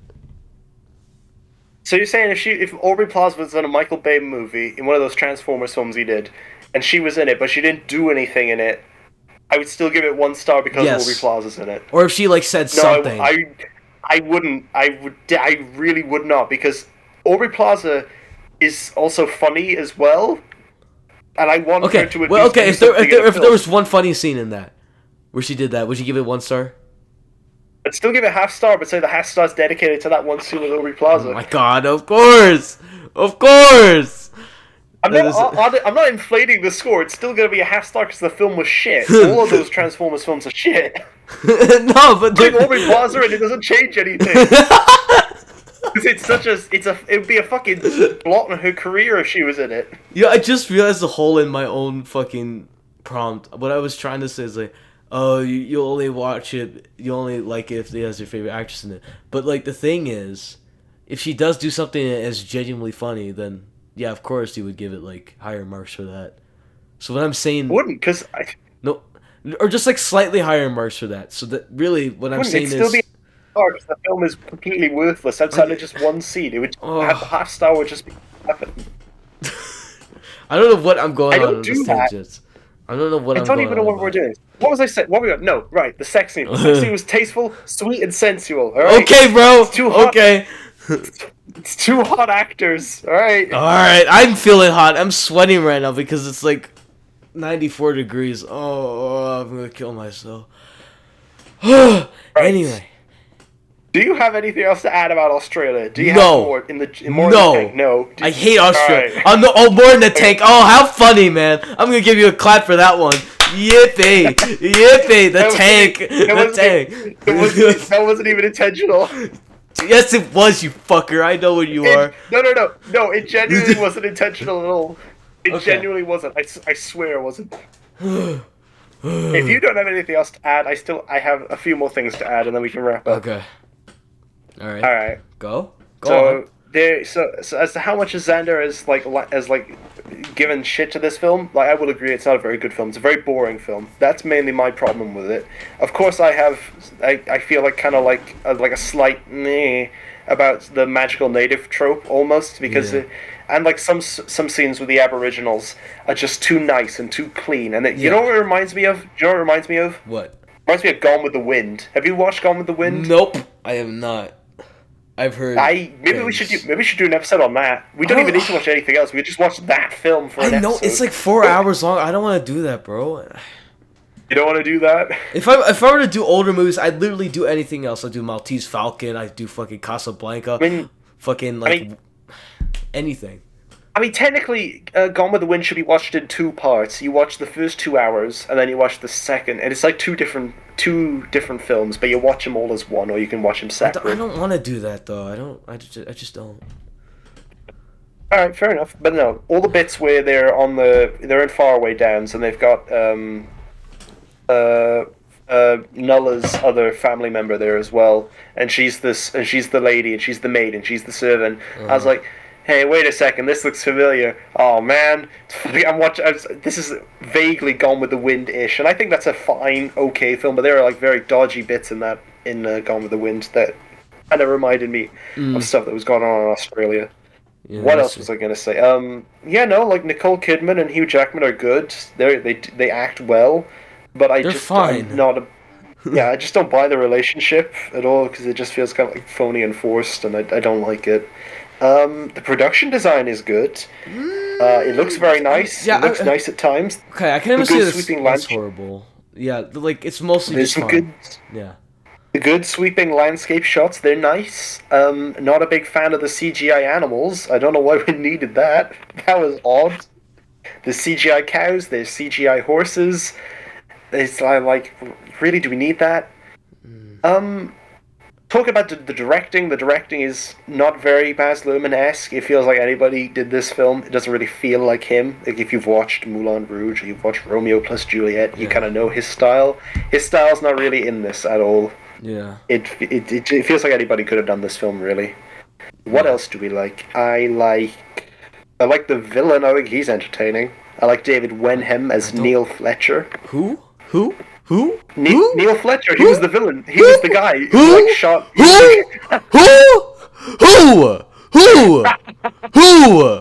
is that? Who is that? Calm down. He was the villain. He was Fletcher. He was like the right-hand man to the villain at the start, and then he became the villain when he killed the main villain. Ain't no way. No one be remembering that guy. I don't even know who he is. I remember because they kept calling him by name. He was called Fletcher, and he was like the guy. Ain't no way no one remembered that Fletcher, bro. All I think about is fucking Whiplash, bro. Ain't no way. Oh, Terrence Fletcher, of course. No, he's the guy who gets speared at the end. Remember the guy who gets the spear stuck through him, the main villain? Mm-hmm. Yeah. I thought he was okay. I thought he was entertaining in that Baz Luhrmann kind of way. Bruh, ain't no way. I don't even remember him. I don't even know his name, bruh. I already forgot. He's like the entire conflict in the film. He's like the main I already conflict. forgot within this millisecond, bruh. I forgot. I already forgot. That's how forgettable he is. Who the fuck even is he? I don't even know. Who is that motherfucker? He was the antagonist. Neil Fletcher? No one be remembering him. I'd rather remember fucking Neil Druckmann or something. Oh god. Look. I'm not saying he's like one of the best villains in a movie. He's no Agent Smith from The Matrix, but Okay, that's your comparison point? Oh my god, bro. I'm doing that intentionally because Agent Smith is a great villain. But you know, He's memorable. Neil Fletcher. Okay, I will say he's certainly more memorable than Neil Fletcher, whatever the fuck. Neil Fletcher. He's 1,000 times more. Agent Smith is a fantastic villain. I think he's great. But Neil Fletcher is perfectly serviceable antagonist. He's fine. Alright. What else? Did I have anything else before you drove me off course? You had to derail my point.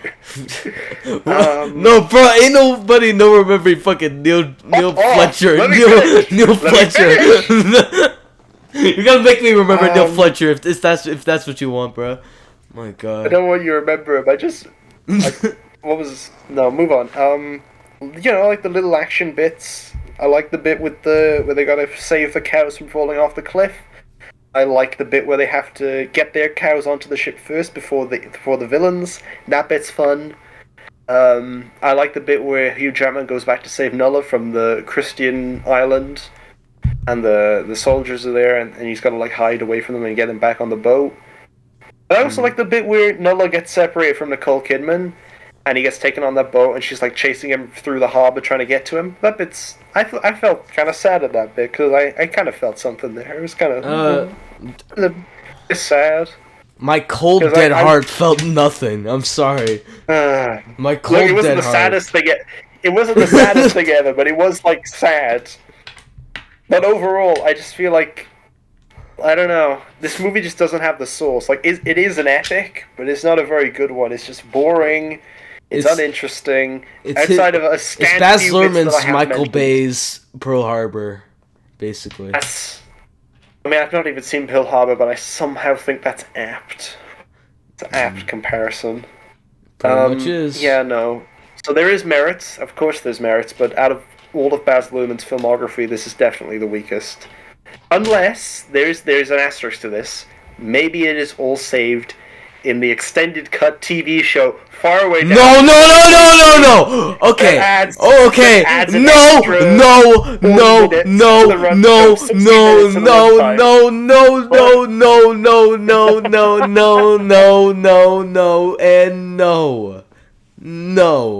Are you sure you don't want to? Maybe it's better. I mean, it is rated higher. It isn't. I don't think it is. It is. Look, I'm looking at the letterbox right now. Australia from 2008 is rated a 2.9. Far Away Down from 2023, which is the extended cut TV show, is a 3.4. Yeah, but less people have watched that. Oh yeah. It's not fair. I mean, I guess maybe it. I mean, you know, because maybe think about it. The only reason a person would watch that is if they cared about Australia, if they already liked it. I mean, yeah, fair enough. So, I mean, there's an extra hour of content in that TV show. I've only heard, I only heard about this after or during the middle of watching it, and it was really scary because I realized, oh my god, this is somehow longer. And it was like, it just kind of, it snuck in there. Apparently, I don't know why he wanted to do this, but for some reason, dude was like, alright, I'm going back, and I'm recutting Australia to the director's cut. And I'm just like, okay, I guess you're doing that. And I'm releasing it as a 6-episode TV show. Which, you know, that's fair enough. It's much more palatable like that. I guess so. Bite-sized chunks. But I'm not doing that. You can watch it. I'm not watching it. Oh, but it's but what about that? What if that extra hour saves the film? How would it? It just make it longer and more boring. That's what. No. It's an extra hour of content that has maybe pivotal scenes that fix certain problems. What pivotal scenes? What will fix the movie? I don't know what you're on about. Maybe that extra hour has better scenes with the Drover and Nicole Kidman. Maybe it has more respectful scenes of the Aboriginal and the Stolen Generation. Okay, that's definitely not maybe there's a flash forward to present day at the very end, like what Schindler's List did. Or maybe there's... Bro, you're acting like Baz Luhrmann could pull off a Schindler's List? Are you joking? I want to give him the benefit of the doubt. Okay, even if he gave us a good good historical biopic, I doubt he will ever reach anything close to Schindler's List. There is no conceivable universe where that happens. Is what I'm saying. I know I'm being a bit silly. I know I'm being a bit silly, alright? There's none. Maybe. There's always the maybe. There's always the maybe. You could always say maybe. It's the same way people are always like begging for the world to end on like 2012. Like people who said that. Like just because you think it just maybe is gonna happen doesn't mean it will or it will be good. Like just there's always the possibility. As long as Baz Luhrmann is still alive, there's always the possibility. Alright, so it looks like I have to eliminate him. Damn. No! Alright, so there was one more thing. I think I'm just about done with this film now. There's one more thing I wanted to say. But I did not know that Ben Mendelsohn was in this film until I saw the credits roll at the end. And it said Ben Mendelsohn was part of the cast. I was like, shit, where was he? So I searched it up, and he's the army captain. He's Captain Dutton, who's at the start, and he's in the bits in the second half as well. He's in it throughout. Who? Ben Mendelsohn. Oh no. No, I know who Ben Mendelsohn is. I just don't know his character, bruh. Who is that? It was Captain Dutton. Who? Who? Who is that? Do you remember? I don't even know who that is. Do you remember the bit where they have to race their cattle onto the ship? So basically, like the villains, so Captain Dutton, he wants the cows. And the evil bad guys are like, we're going to give you our cows, but you're going to pay even more for them. But then Nicole Kidman comes in with her cattle, and she's like, I'll pay you less than that guy so you can have my cows. And that's why the whole race comes Dog. Well, I remember him more from Ready Player One as Sorrento, the main villain of that movie.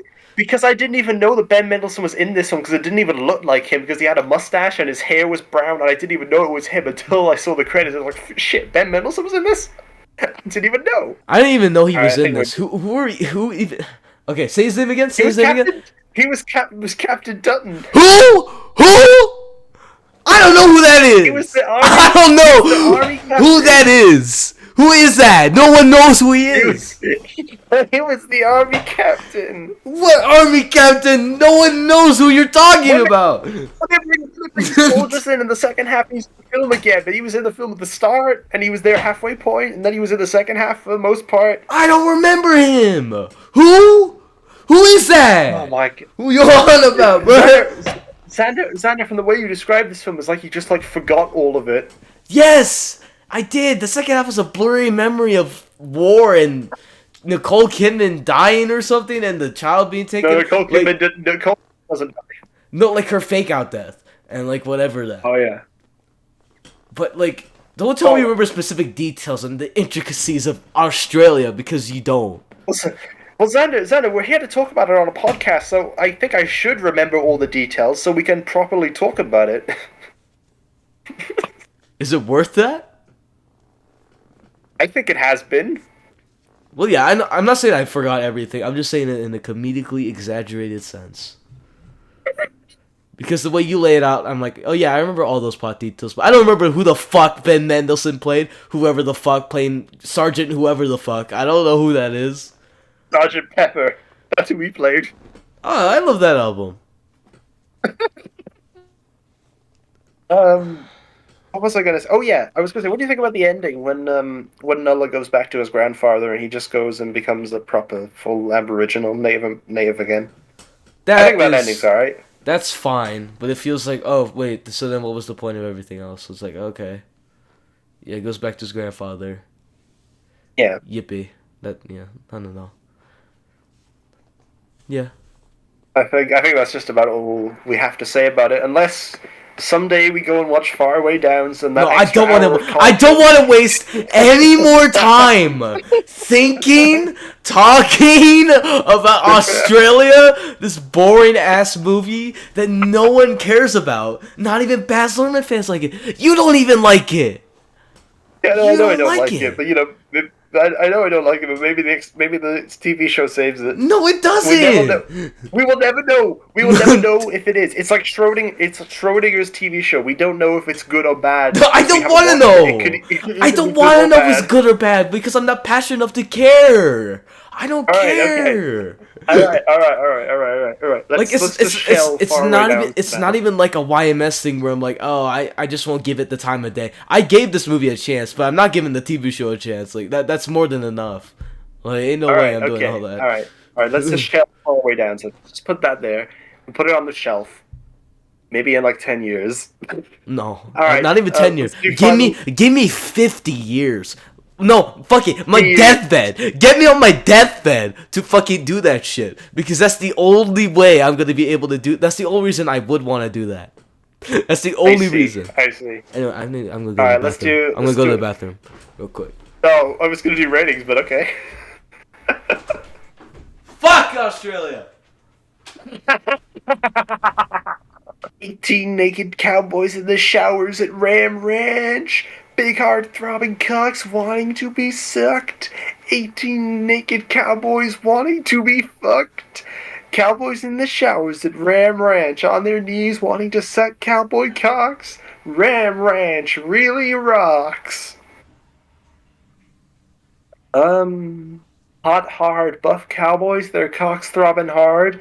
18 more I can wild hear cowboys you. out in... I can hear you. I can hear you because I am. Because I have my headphones. I have wireless headphones. I could hear all of that. Stop talking about Ram Ranch. And it's on recording too, buddy. It's on recording too. I knew it was on recording, but I didn't think you might have wireless headphones. I've always had them. Fuck. Cut that out. No. I'm gonna leave it in just for you. No, don't leave this in. Anyway, so my rating for ratings, Australia, Let's do ratings. it's closer to a 3 than a 1. It's a 2 out of 10. It made me bump Elvis to a high 3 because I realized, oh my god, my standards on Baz Luhrmann movies have changed now. Elvis is flawed, but I honestly thought it's way more interesting than this. I'd never want to watch this movie again. It's also just a good film. Okay, you won't take it that far, but I will say it's interesting. But yeah, I'm not spending an additional hour plus on more of what this movie is because, frankly, it's a wasted concept. It's wasted potential. It's frankly just like some poor depictions of other stuff. And like, if this is meant to be this like big like statement on Australia, it's like, wow, I really didn't learn much about Australia that I didn't already know about. So, I didn't really see the point in it. I mean, I learned more about Australia, about how it was kind of like the Wild West and cowboys back then. I don't think that about Australia. I don't think it was completely like that, but it's not completely inaccurate either. Because yeah, that was like a time when a lot of stuff was happening. But yeah, 2 out of 10. I mean, I learned some things. I didn't know about the Stolen Generation until I watched this film, and I saw you like blow up about it. Oh what? My did you? You didn't know about it either, did you? No, I did. I learned it in school. Oh. Yeah. Never mind. Yeah, this is the first time I learned about the Stolen Generation. I learned it from Australia. What a wonderful learning experience we've all had today. Mm-hmm. So if I was going to rate it, so you gave it a 2, I give it a 4, like a 2-star. Like there's bits I like, there's bits to commend, but overall it's just nothing to commend, just kind of like passable. I never said anything to commend, but it's fine. It's no, just doesn't have the sauce. It's boring. It's kind of the. Mm-hmm. In short, just either watch the TV show. Maybe that's better. I don't know. You're not even sure. You don't even recommend that. You're not even sure, bro. Yeah. Well, just watch Gone with the Wind because that's the more like important film to cinema, I guess. Even though I don't think it's that great, but Gone with the Wind. Go watch Gone with the Wind. 4 out of 10. That's Australia, baby. 2008. I wish there was something greater about this, something like The Great Gatsby. That was so bad. So bad. Say that again. That was so corny. That was so corny. It belonged in a James Cameron film or a Baz Luhrmann film. Oh boy, that I love my transitions, dude. Anyway, The Great Gatsby. Great Gatsby. Based on the 2013, I think it is. Yeah, based on the F. Scott. What's the author's name? F. something Fields. F. Scott Fitzgerald. Yeah. F. Scott Fitzgerald. J.D. Salinger, who wrote Catcher in the Rye. No, it's not. No, it's not. But yeah, based on that book, it's considered the great American novel. So is like a couple other books, but that one's one of the main ones. Being adapted by Baz Luhrmann, 2013, starring Leonardo DiCaprio and surprisingly Tobey Maguire, which is random but welcome. Very welcomed. Now this is strange because I think this movie is actually like decent. It kind of almost lands on good, and it actually has some like really good scenes at points. But overall, I think now I've heard it's a poor adaptation, but I'm not looking at that from that perspective because first of all, I've not read the book, so I can't neither have I. Basis on I can't come up with adaptation arguments either. Yeah, so, and second of all, I don't know. I'm just looking at this as his own movie, so yeah. And I think there's great moments, but it feels too elongated for all its ideas. Because I think if they just cut it down and straight to the point of like the main like meat of the story, I think it'd be actually really cool. And it felt like it needed to add a bit more scenes. But besides that, it's honestly like good. Like it's decent. I see where you're coming from, old sport. Okay. But yeah. So the whole story takes place from Tobey Maguire's perspective. He lived next to Gatsby. He didn't know about Gatsby before then, and he basically talks about it through his way of he's writing now because of like I think therapy or something, and this is his way. He became insomniac, and he became an alcoholic, and he completely lost it all. Yeah, and once Gatsby died. So he retells the story of Gatsby and how we came to this sort of point in time. And first move, you can explain it actually. Fuck it, go on. What do I want to explain? Like the whole plot. Oh, the plot. Okay, so this book, this Great Gatsby, is all about this guy Nick Carraway, who is he's a guy, and he moves in next door to this rich billionaire guy called Jay Gatsby, who hosts these massive fuck-off parties every week at his house.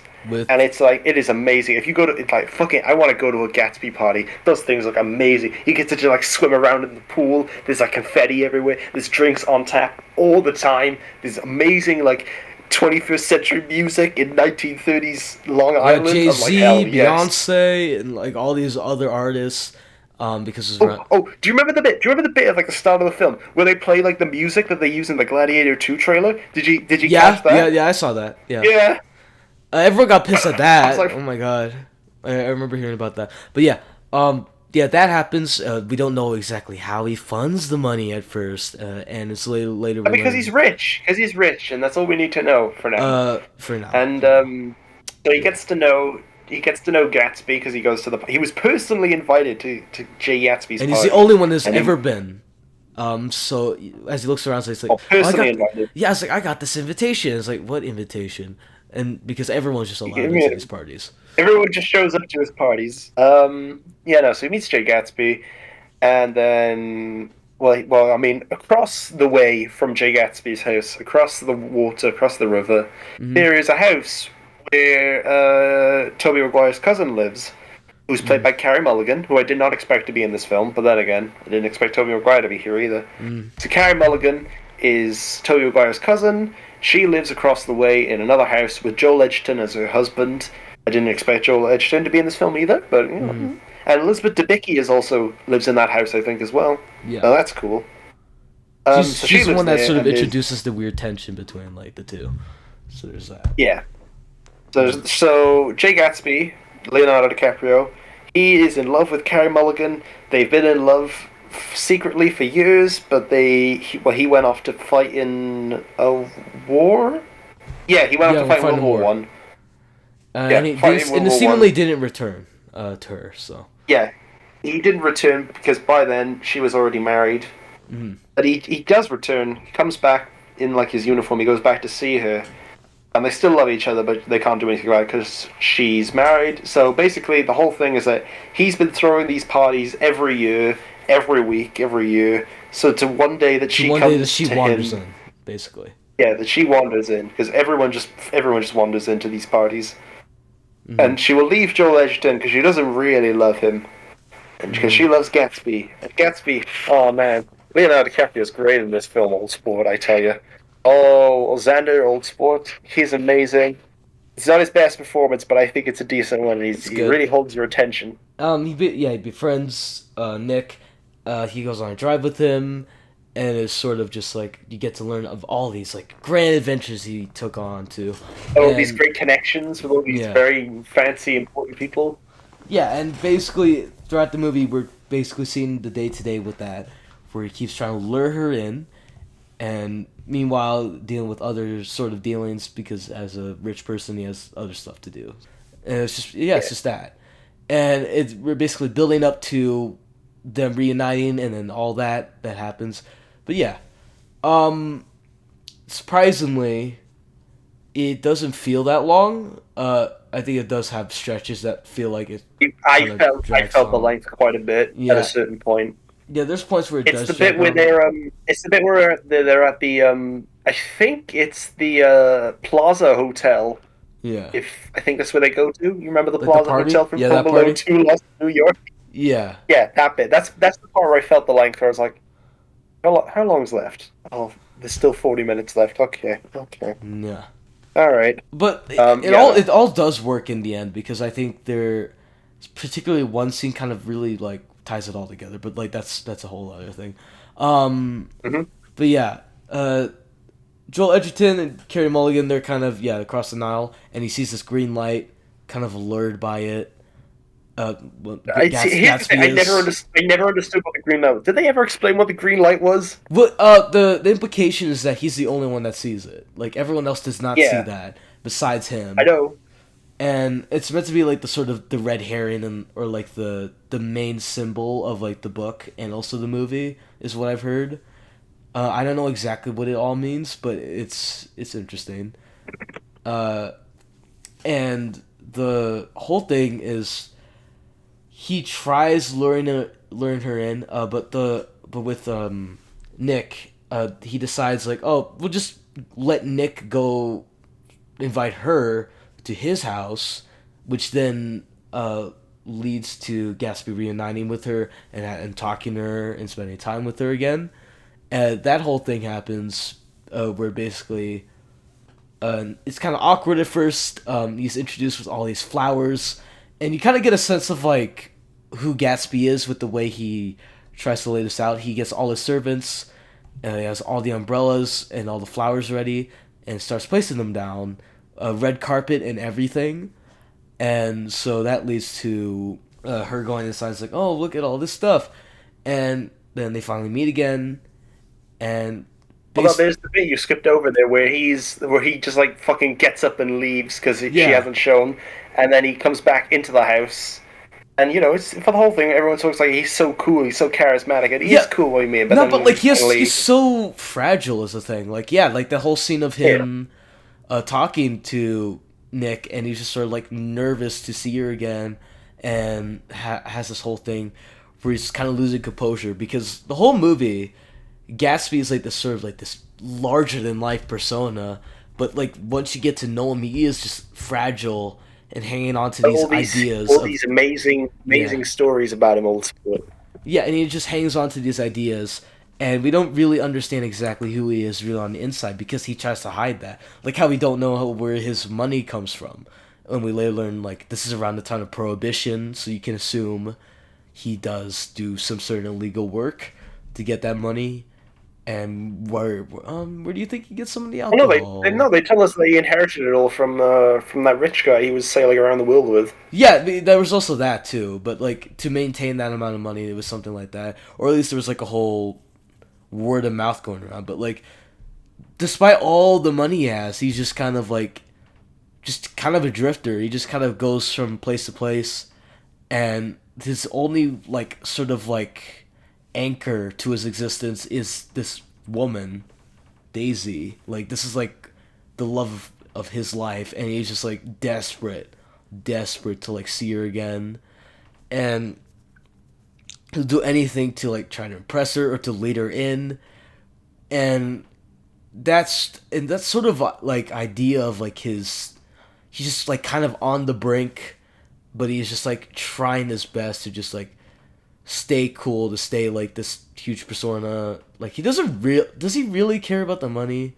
Like he's wasting all this money on these parties and everyone's talking about him, but no one really knows him. He's just kind of creates the chaos, and then he has his own little motives. He doesn't really tell anyone, and he tells these grand stories, but like who is he really? Like who is he as a person? Yeah. And that's like the super interesting thing. And I kind of see why he's like one of part of like, well, I haven't read the book, and I hear like there's definitely more to it in the book than this movie, but what we are presented in this movie is honestly like interesting, like the way it all Mhm. plays out. And DiCaprio plays it super well, because for like a good chunk, like near the beginning, like we don't know what he looks like. We don't see him until that shot, that GIF where he cheers to the camera. It's iconic at this point. I'm Jay Gatsby. That whole thing is like so well done, because obviously it leads to that, into that whole, oh, the party's so all over the place, and then we finally focus in on this one shot, and it's like such a perfect moment. And then from there on out we get all these interesting little tidbits, and obviously I was going into the whole like them first meeting again, and I guess for lead back to that, I think the romance is okay, but I think it works better for me in terms of like what it does for Gatsby mainly. And Mm. for a good majority, that is what it does. Like it does suit, like, and it gives like more insight into like what are his goals, and is it really just this woman? And it seems to be, and they're so in love with each other, and they're willing to just like do so many things and just like go behind their backs. Um, and this chunk of the movie, there's some stuff that happens, but I think like in that time, like that's when it kind of starts to like slow down for me. Like that's when it starts to like lose steam, and then it just like it becomes better again once we get to that really long scene where they're just like having this whole confrontation and stuff.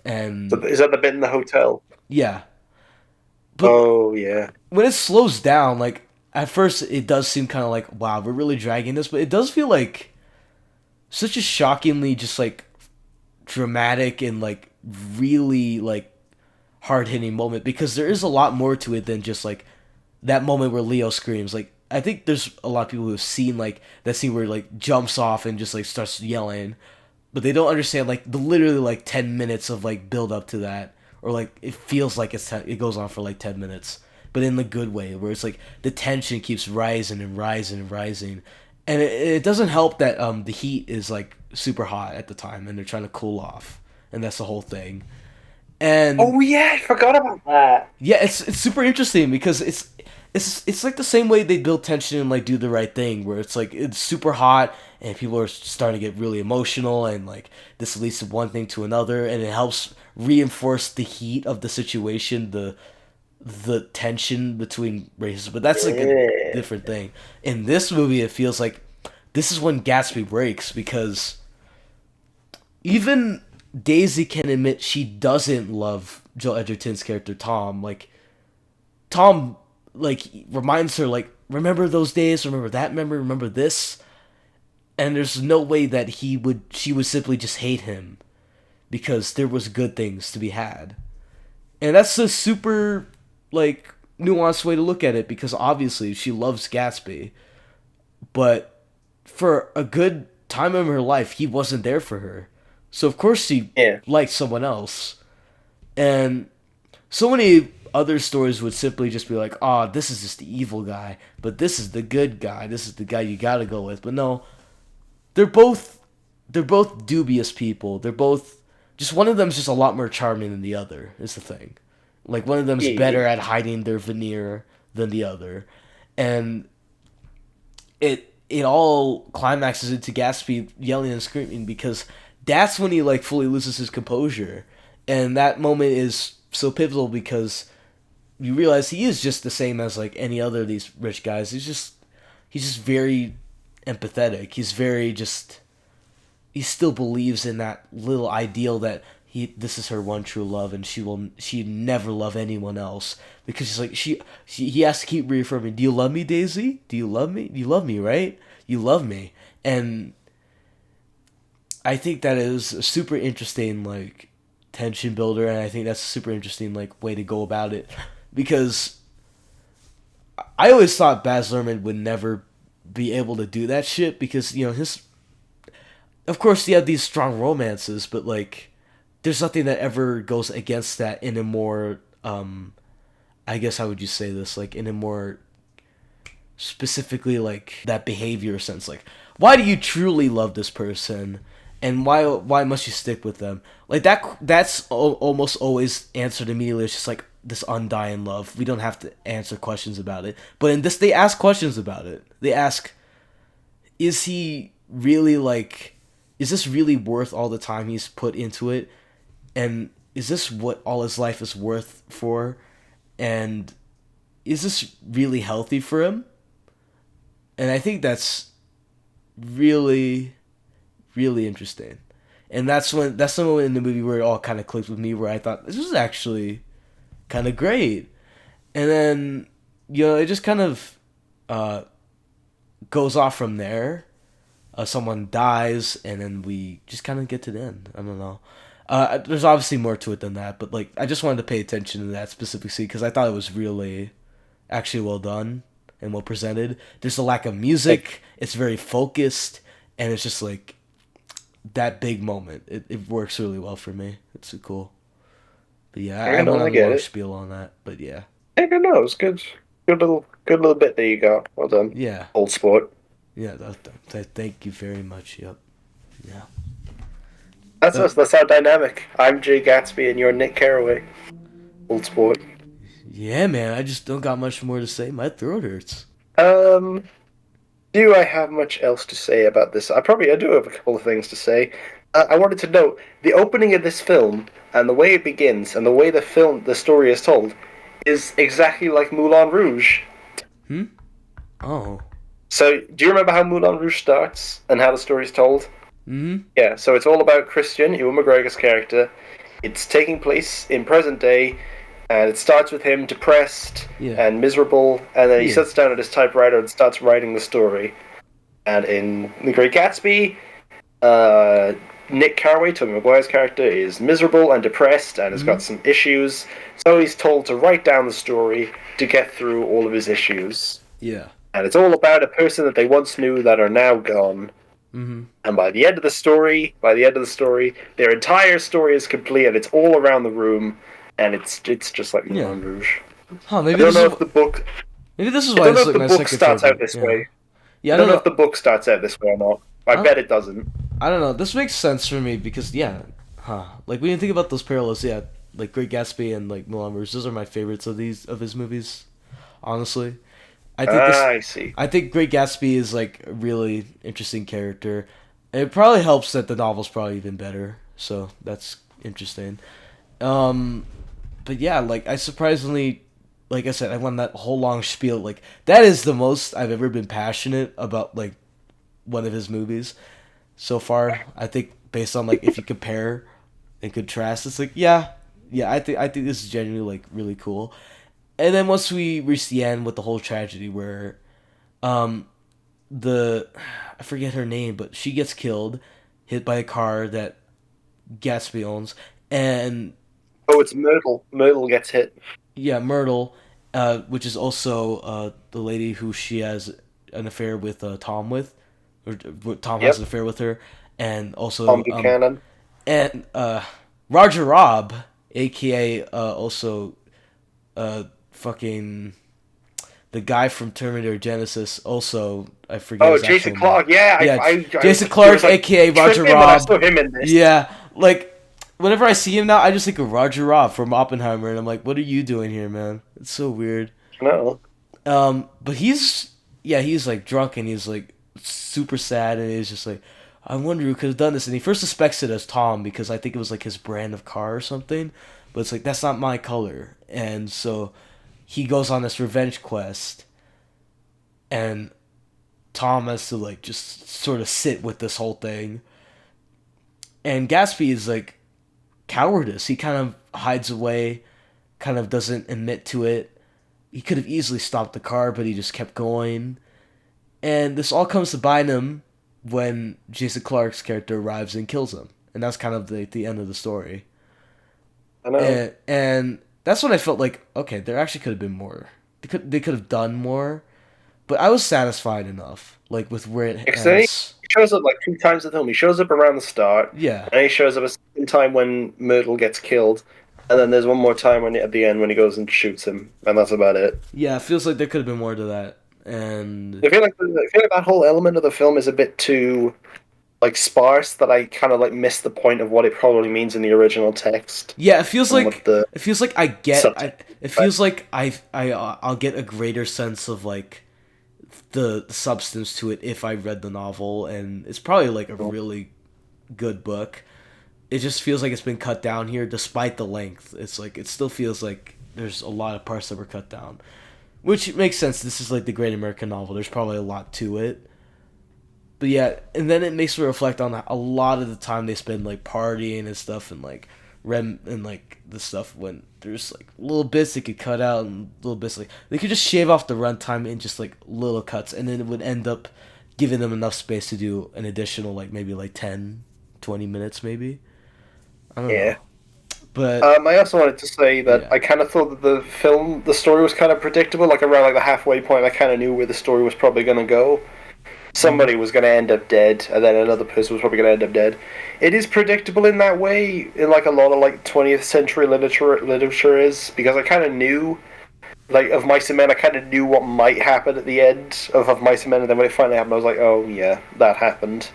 Something Mhm. bad was going to happen to somebody at the end, and it is still like written. The story is still written well, but it is sort of predictable, and I don't know if it's just because like I'm aware of the tropes or I don't know. I think it might be just because I'm aware of stories like this, or I've seen too many stories that are like this that I know what's going to happen. They're just all written similarly. I don't know, Yeah, but I it is don't. still written well. But I just kind of knew what was going to happen. Yeah, I don't know. Yeah, I felt like there's pivotal moments where it feels like it's super interesting, and then at other points it's like, yeah, I mean, this is okay, and that's like a good chunk of time where it's like, yeah, it's okay, and we have this little romance and stuff. Like after the point where they meet again, like it feels like kind of like they just kind of settle on it for a while, and it feels like it's kind of static for a bit, and then we jump right back into like the whole drama of it all, and then it just kind of ends, and I'm just like, yeah, I kind of wish there was more, but there is like some really good moments in this movie, and I'm kind of shocked Yeah, that I liked what I did, but yeah, good job, Baz Luhrmann. You surprised me yet again. You surprised me yet again because you you this you, time for the better. you lost me with Australia, but you pulled me back in. Thank you. Um, but yeah, I thought that was cool. I thought, like I said, I wanted a whole spiel about it, but yeah, I thought this movie was legitimately interesting, and I don't know if it's because of him or because of the original novel. If it's both, then okay. I wish there was more. I wish it was well, way better paced and way more, a bit more cut down. But for what it is, it's his second best movie. So, yeah. There's that. Then I also think like the actors elevated as well, especially Oh yeah, Leo. Leo does a lot. he's so good I in think this. I honestly yeah, think he's really great. he's great. He elevates what otherwise would be like a good part. Like it really does feel like he gives it his all, and not in a Romeo way where he's screaming the whole time. I mean, hey! You could excuse him. You could excuse him a bit. Yeah, Because he was I younger. know. He was young. He was young. grown-up Yeah, I know. Leonardo This is a grown-up Leo who's been through a lot at this point with a lot of performances that have like easily like topped. This is nearly stuff. 20 years on from Romeo and Juliet when he did this. This is crazy. It's weird that he got back together with Baz for this, but you know, I respect that because it ended up making a pretty cool movie in aspects. So I just like that Baz Luhrmann has this consistent cast, like how most directors, auteur directors do. Like Wes Anderson, he's always got his usuals. He's got Bill Murray, he's got Willem Dafoe, he's got Owen Wilson, he's got both the Wilson brothers. Mm-hmm. They're all in his films all the time. Baz Luhrmann. I think that's because Owen Wilson wrote Bottle Rocket, like his first movie. I think he like co-wrote it. So that's. Oh yeah, I know that the Wilsons were involved in Bottle Rocket as well. Yeah. So yeah, there's that whole thing. Yeah. He does have a pretty consistent cast, like Nicole Kidman. Baz Luhrmann, he's got his Nicole Kidman. He's got Leo. He's got he's got someone else. John. Oh, David Wenham. David Wenham's in all of his films. Is he? I never noticed. Yeah, David Wenham, the guy who plays Fletcher in Australia. He's in Moulin Rouge as well, and he's in Romeo plus Juliet as well. Mm. He's in Elvis. Oh no, he's not in Romeo plus Juliet, but he is in Elvis, and he's in Moulin Rouge. Huh. I don't remember him from Elvis, but I remember him from the other two, obviously. Yeah, David Wenham. David Wenham plays Faramir in Lord of the Rings. Oh wow. Okay. But yeah, I know. Carey Mulligan's good in this as well. I thought she was quite good actually. It's always so trippy seeing her in like big films like these. Whereas I've only ever known her from the one Doctor Who episode she's in, which she's really good in that as well. Okay.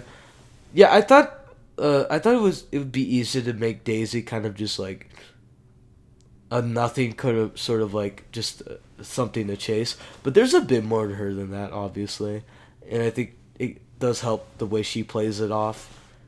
But yeah, it's too bad they could have gone into more like interesting directions other than like, oh, they're so happy together. I feel like to lead to that strong of a moment, there could have been a bit more like just give me like a bit of spice in there. But yeah, like oh, do you want another Baz Luhrmann sex scene? I mean, hey, I'm all for it. I mean, sure, why not? Yeah, you just get another one going. I mean, Carey Mulligan, Leo. I mean, like Joel Edgerton, he's actually really good in this. He's good. But yeah, like this is overall a good cast, and actually decent enough script. Baz directs it pretty well. So yeah, it's decent. Tobey Maguire, he's fine as well. Yeah, he's good. I know people give him shit. He slips into the role. I also forget he's like Tobey Maguire. I disassociate him from like this is like the one time where I don't associate him with like, oh, that's Peter Parker. Yeah, that's Spider-Man. Yeah, no, I felt that as well. Like at first when I saw him, I was like, oh, holy shit, it's Tobey Maguire. And then as the film goes on, I just forget that it's Tobey Maguire. He is Spider-Man. It's just Nick. That's all he is. Nick Carraway. Yeah. You should see him in Babylon. He has a really fun part in that. Oh, I've wanted to watch that film for ages, but for some reason I just haven't seen it yet. So I really want to. I want to talk because people say this. It sounds like a wild film, especially in the second half, and I want to see what that ending is because people talk about the ending very highly. It's his weakest movie. Chazelle. Damien Chazelle. Yeah, Damien Chazelle's weakest movie, but it has admirable aspects, but it kind of ends up becoming kind of a mishmash of ideas. But yeah. What if they're really good ideas? Well, it's all about execution, bruh. Yeah, I know. Yeah, man. Stay in your lane. Stay in your lane. What's my lane? Baz Luhrmann? I mean, it's a bit more than that. I'll be honest. One more thing I wanted to say. I like that the scene with Gatsby's funeral and no one shows up to it. Yeah, that's very poetic. Except for the reporters, the only one who stays is just Nick. Mm-hmm. Yeah, I thought it was quite a nice detail because obviously Gatsby was just kind of host. No one to knew the everything. real him. Exactly. No one knew the real him.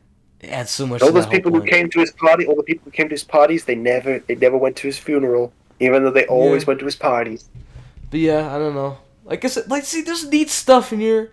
Just could have been packaged a bit more, just a bit more stuffing in that. Like it's decent, and I was just happy about it after watching Australia. You know, like I just had to, just recovering from that, and it's like that. This is good, decent enough. I'm not in pain. It's actually like all right.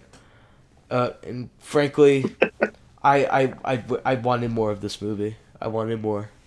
But yeah. I can get behind that. Mm.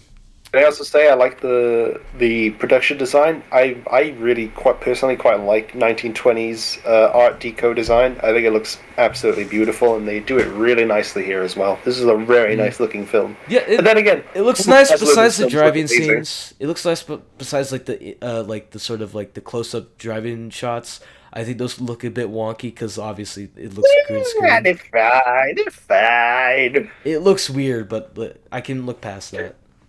But yeah. You know how all Baz Luhrmann's films look amazing, and this is no exception. He's just got a lot of range. Like all of his films are like set in different time periods, and they're all so stylistically distinct, and they look so cool. It's great. Mm. Yeah, no, I think that. What do you mean? No, just mm-hmm. All right. I think that's about it. I think that's all I have to say about Yeah. Great Gatsby. Are we doing numbers? Are we doing number scores now? Did we both give it a 7 out of No, you gave it a 7 out of 10. I gave it a 6. I But gave it a no. I gave it a 6 too. oh, you did? Oh yeah, right. Yeah, this is the one we agree on. We both think it's a 6. Yeah. We've Yeah. had very wild, disparaging opinions on every other Baz Luhrmann film except for this one. We both agree this is a 6. Yeah. This is a 6 out of 10 movie. I wish I wanted more out of it, but it is actually honestly interesting enough for me to be to read the book because that's probably way better. So I echo Xander's sentiments the exact same way. I do kind of want to read the book now, but then again, I'm not in school anymore, so the urge to do it is still a I mean, bit bro, you could skewed. just read to read. I mean, I read books and not just to read. Yeah, I know I do read books, but then most of the books I read now are either just like fact books or comic books now. Mm. It's like Cause there's only a handful of books, proper books that I've read in the last Mm. few years outside of school. Yeah, okay, we're I done really with should get back to more. that. Yeah. Well, okay. Technically, I've been reading a manga, Chainsaw Man, but I've also started reading. Well, no, I'm good. I'm a good chunk into the Sidney Lumet book, Making Movies. That's a pretty good book. And I've also started reading I'm Glad My Mom Died by Oh, is that the yeah, that's the Jeanette Jeanette McCurdy. McCurdy? Yeah, it's really Yeah. interesting actually. I'm only like 9 chapters in, but it's really interesting. They're short chapters too, so I heard that was a tough read. That one. yeah, it's already tough. Like literally 9 chapters in, so I'm scared because there's like 80 or like 90 chapters left, or so. No, 80 chapters left. Yeah, so yippee, yeah. All right. I think now that we've covered I think every theatrical Baz Luhrmann film, let's rank them. Do we have a list ready? Do you have a ranking, Xander? Rank it for just these three or like all of them? No, all of them, because you pretty much covered all of them. Yeah. We haven't properly talked or reviewed Elvis, but like if you look back Okay, at literally every at this movie, point. Okay, check like we the High pretty School. much have. Yeah, we pretty much have like check the High School Musical one. Also check the After Sun one. You'll see. We have someone, and then check the Sausage Party one as well, because we Yeah. talk about Elvis in that. We've talked about Elvis in every single episode Yeah, I know. that I've been in. Literally, Elvis is like the connective tissue to everything that goes on with us. It's scary. I know. It leads to all the bickering. It leads to everything. This is how I pushed Xander to get the Moulin Rouge watch out of the way. This is how I did it, because he had such a visceral negative reaction to Elvis. I was like, well shit man, you gotta watch Moulin Rouge, because that's his best film. And you put it off for ages and ages and ages, and then you finally watched it, and you were like, huh, that was actually not that bad. I was like, I fucking got you now, but now we're gonna watch the rest of his films. Yep, you've roped me into the worst trap. I'm like Josh Hartnett right now, man. I can't believe you did this to me. Oh, don't get so down on it, old sport. This was a great time. This was a good little directorial binge. I mean, I guess so. So yeah, technically this is the now the newest director binge I've completed. I don't know what I'm supposed to say about that because the previous ones I did were like Tarantino and Paul Thomas Anderson, like actually like really. Well, these are all auteur directors, and Baz Luhrmann is no exception. He's an auteur, so he's going right alongside Tarantino. He's a theater kid, cocaine addicted auteur. He's honestly, he can make some good movies, but he can also make me want to kill myself at the same time. So. Oh, I want to say as well. I think I said this job. before a couple of days ago, but one of the reviews on like my Blu-ray for Romeo plus Juliet, the top review on it says like Romeo and Juliet for the Tarantino generation. Luhrmann is a genius. Oh yeah, you mentioned this. Yeah. It's a good review. It isn't, but it kind of is. No, it isn't. It's bloody. It's got guns and violence. It's got it. I mean, yeah, you know. Is that really it? Is that really it? Is that really it? It's fast paced and slick. Okay, you clearly don't understand what the fuck a Tarantino movie is actually really like. Besides that, okay. I've seen Tarantino films. How much? How many? I've seen Reservoir Dogs and Pulp Fiction. Oh, goodness gracious! You haven't even gone into his. You haven't gone into his Grindhouse movie, his homage to and the last Japanese half hour cinema. of Kill Bill. I've seen that 3 times. Really? But you've not seen the full Kill Bill? Oh my god! No, because every time I go into like a room, somebody's got it on, and I always only ever catch the last half hour. And that is a good last half hour. That last half hour is like amazing. But like, I'm gonna watch filmography, but I still can't ever like work up the urge to watch Jackie Brown because it's just so long. Okay, well I got some ideas noted down now. Oh no! Anyway, all right, wrong topic. Baz Luhrmann ranking. We'll do Baz Luhrmann ranking. Okay, let's do this. All right, you start. Okay, what's your worst one? Bottom. What's your worst one? Let's go. I wonder what it could be. I wonder. It's Australia. Yes, it's Australia. It's my bottom as well. Let's. Right. What's next after that? After that, I guess it's Elvis for me. I see. I might need another rewatch for that. So, oops. Yeah. My next one, my fifth placement. No, hold on. Yeah, this is a top 5. There's only 5 theatrical films, isn't there? Yeah. 3, 4, 5. Yeah. So my number 4 placement is The Great Gatsby. But just note, there is a vast distance in quality between Australia and The Great Gatsby. Okay. There's a big between 5 and 4. All right. That's my number 4. So my number 3 has to be Romeo plus Juliet. Okay. Anything to add? Why that's there? Well, I think I've explained. So yeah. Yeah, that's fair enough. My number 3 is Elvis. I've only ever seen this film once. You've seen it 3 times. I still like it. Don't remind me. Damn. I only saw it the one time in the cinema, but this is the guy who hates it so much he watched it thrice. I still like it based on my general reaction when I first watched it. I probably will watch it again because I just so I have it fresh in my memory. But from what I remember, it is definitely like middle of the pack for these films. It's a good film. Mm-hmm. I like Elvis. Number 2. What's number 2 for you? I bet I have an idea. It's The Great Gatsby. I think that's a really interesting movie at points. It just overall feels like could have been more. Okay. Number 2 for me is Romeo plus Juliet. It was originally like number 3, but then as we like talked about it earlier, and I got really into it, Elvis was my number 2, and then as I was talking about it, like I retroactively like switched them around so that Elvis was number 3. Honestly, I would take Elvis as number 2 over that. Oh really? Come on! You don't even rate it the same way. Well, because Elvis has like so much cultural history, has so much more like interesting too. It's just too bad it fails at it. But with like Romeo plus Juliet, it's just Romeo and Juliet. I don't really see I kind of like it a bit more now after we talked about it. I might go back and raise it. Oh god! So I only give it a 7. I might give it an 8 now. Oh okay.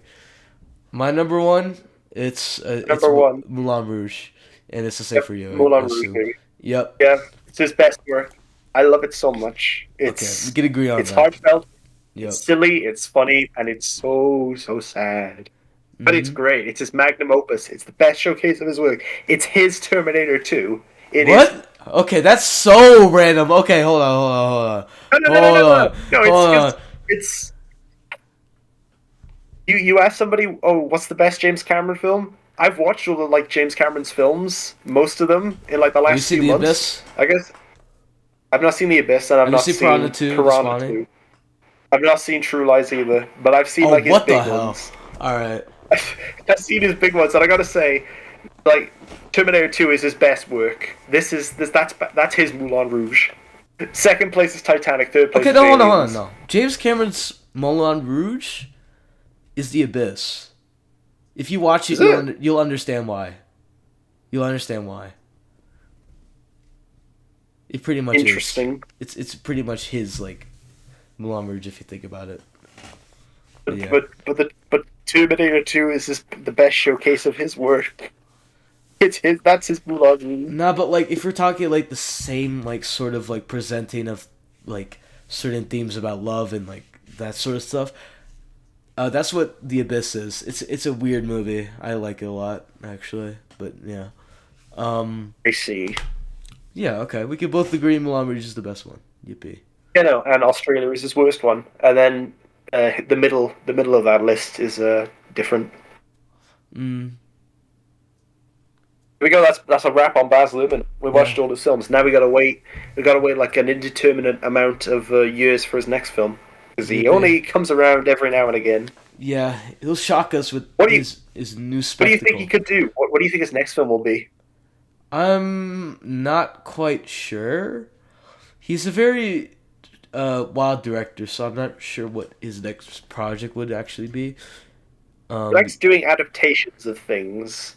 That's what I've noticed. Well, He yeah. did an adaptation of Juliet. He did The Great Gatsby. Hey, you know, I'm pretty guess what? sure Guess what?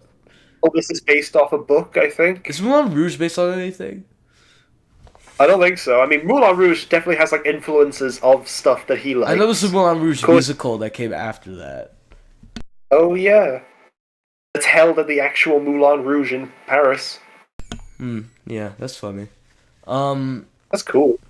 so yeah, I guess Moulin Um, Rouge in Australia were his original ideas. I mean, Moulin Rouge has got like influences from stuff, but it is definitely like original work to an Yeah, extent. so both of those so his best and worst work are his most original ones. Hmm, that's Yeah. funny. Well, yeah, There we go. hmm, That's Baz Luhrmann, baby. yeah. Cool director. He he's infested this podcast for better or for We worse.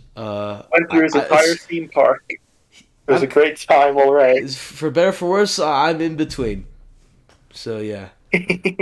Um, it's like it's all came to this. We went on and on about these.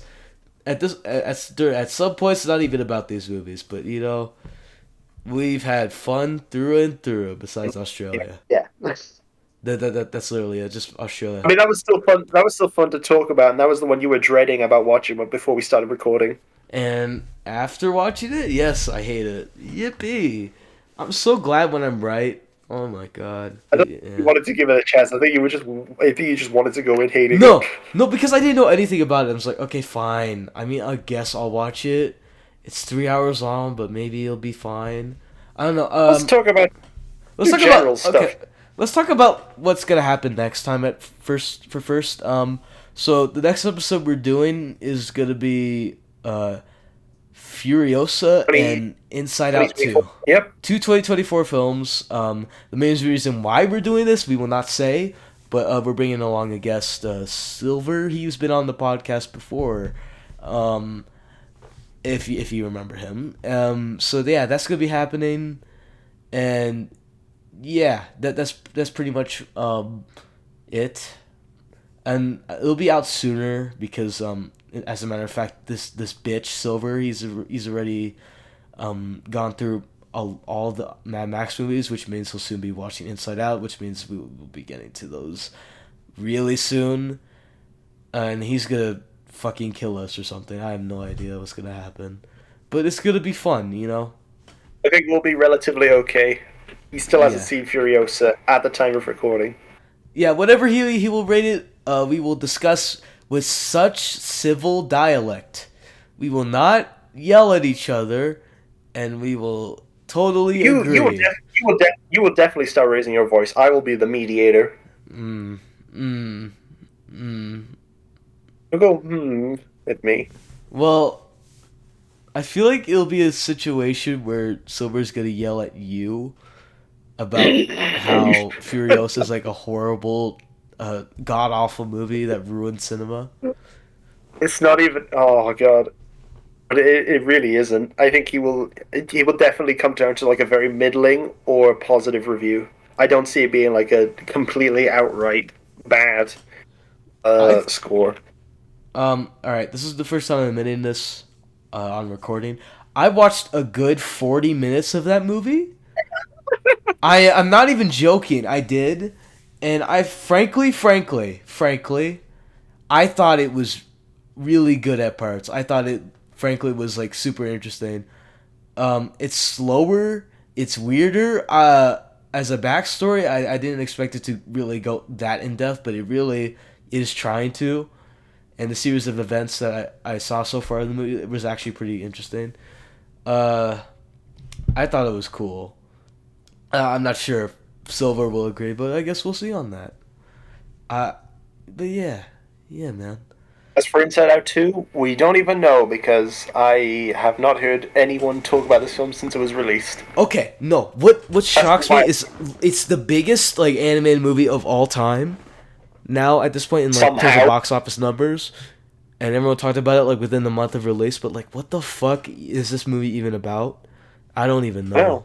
All I know is like based on the trailers, like anxiety, all these new emotions come, and they take over, and that's about it. Like, I talked to my mum. My mum went to go and see it without me, and she came back and I asked her how was it, and she said, she said it was good, and she's talked about some parts that really hit close to home for her, where she was like really felt like really affected by it, and she was like there were a lot of like true bits that really spoke to me, and I was like interesting.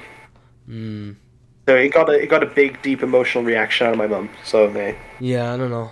That is like just the big movie of 2024 because we don't have much this year, all things considered. we got all sorts of amazing stuff. All right, We how had many challenges. 2024 movies are on your list?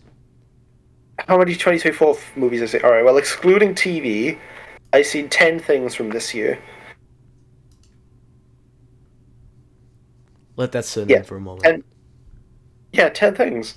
10 things. I barely ever see enough from a year. Well, no, until, like, the okay. second Well, how much episode. did you watch last year? Oh man, I mean, most of that was like catch up in January, but like for the most part, I did watch more stuff in 2022 and 2023. Because I think I've seen like 60 films each from both of those years. And But that is a massive like difference.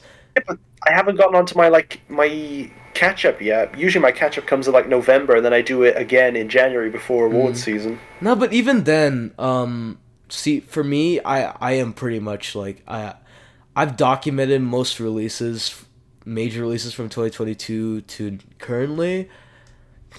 There's a couple of exceptions from 2023, but currently there are 21 movies, like official movies, not shows or anything, on my list, and 8 of them are good. 8 of them. 2 of them are, no, 3 of them are fine, and then the rest are bad. So yeah. As for me, I've got 5 genuinely good films, 1 film I'm okay on, and the other 4 are not that good. And then compare that 2023. Like, okay, even if we're like as of now, like I think my 2023 list at least had like 40 something at least on its list. But now as for this list, it's so small. Like I have 90 movies on my 2023 list, and by like September I had like at least Oppenheimer. What have we got so far? Like I guess the big Oh, yeah, but thing. look, we got challenges. Big We got thing, yeah. The big challenges. thing, what for me this year was like I guess Doom Part Two, Challengers. Those are really good movies. Hundreds of Yeah, Beavers. I'm counting as a 2024 release. Fuck you, everyone else. It is a you got 2024 movie. Twisters. Twisters I really liked. Twisters is really good, and there was Trap. I really like Trap. But that's just me. I can't comment. I've not seen it. Hitman. That's another Glenn Powell movie. I thought that was actually really good too. It's better than I thought Twisters. it was I thought it was sexy. I was like, Oh yeah, it hell was yeah, sexy. sexy cinema. I saw the TV Glow. That was good. That was really good. But like, that's about it. Last year we had like what, like four like amazing, fantastic, like just brilliant movies, and this year we've had like okay. If I know I'm being so unserious. I have Trap as number one right now. Mm-hmm. I guess. But if I'm talking unironically, like Hundreds of Beavers, that really impressed me. That was a really good movie. But even then, like it's not the same like emotional and like fantastic caliber as like last year because you had like four top tier movies that last year. So yeah, it's kind of hard to top. Um, this year it's like it feels like most people agree like it's been kind of an empty year. A lot of that, Most of it's just been like IP yeah. resurrections. I think one of the main reasons is because of the SAG after strikes that happened back in Mm, July, and that lasted for a while. I remember specifically it started in July because the cast of Oppenheimer had to literally leave the premiere to join the protests. So yeah. yeah, there was that, and that lasted for a while, which crippled a lot of productions. And currently, like right now, we're like going through this phase. Like we've been going through this phase since like 2022. There's been a lot of changes, but it feels like 2023 is when it marked the end. Like fucking that Elemental video, I think still holds up right now because did you hear that Beyond the Spider Verse news? That's also a hoax now at this point. Oh yeah. But it just reminded me of like how disastrous that production was like across. That was a very poor and very mismanaged production, and And that's just even been then, the like film across still the came board. out fucking premium. Yeah, and you know what also sucks? Even the festival circus this year. Like, there's some I've heard some exceptional stuff, but even then, it's way less than I heard last year in terms of like the festival stuff.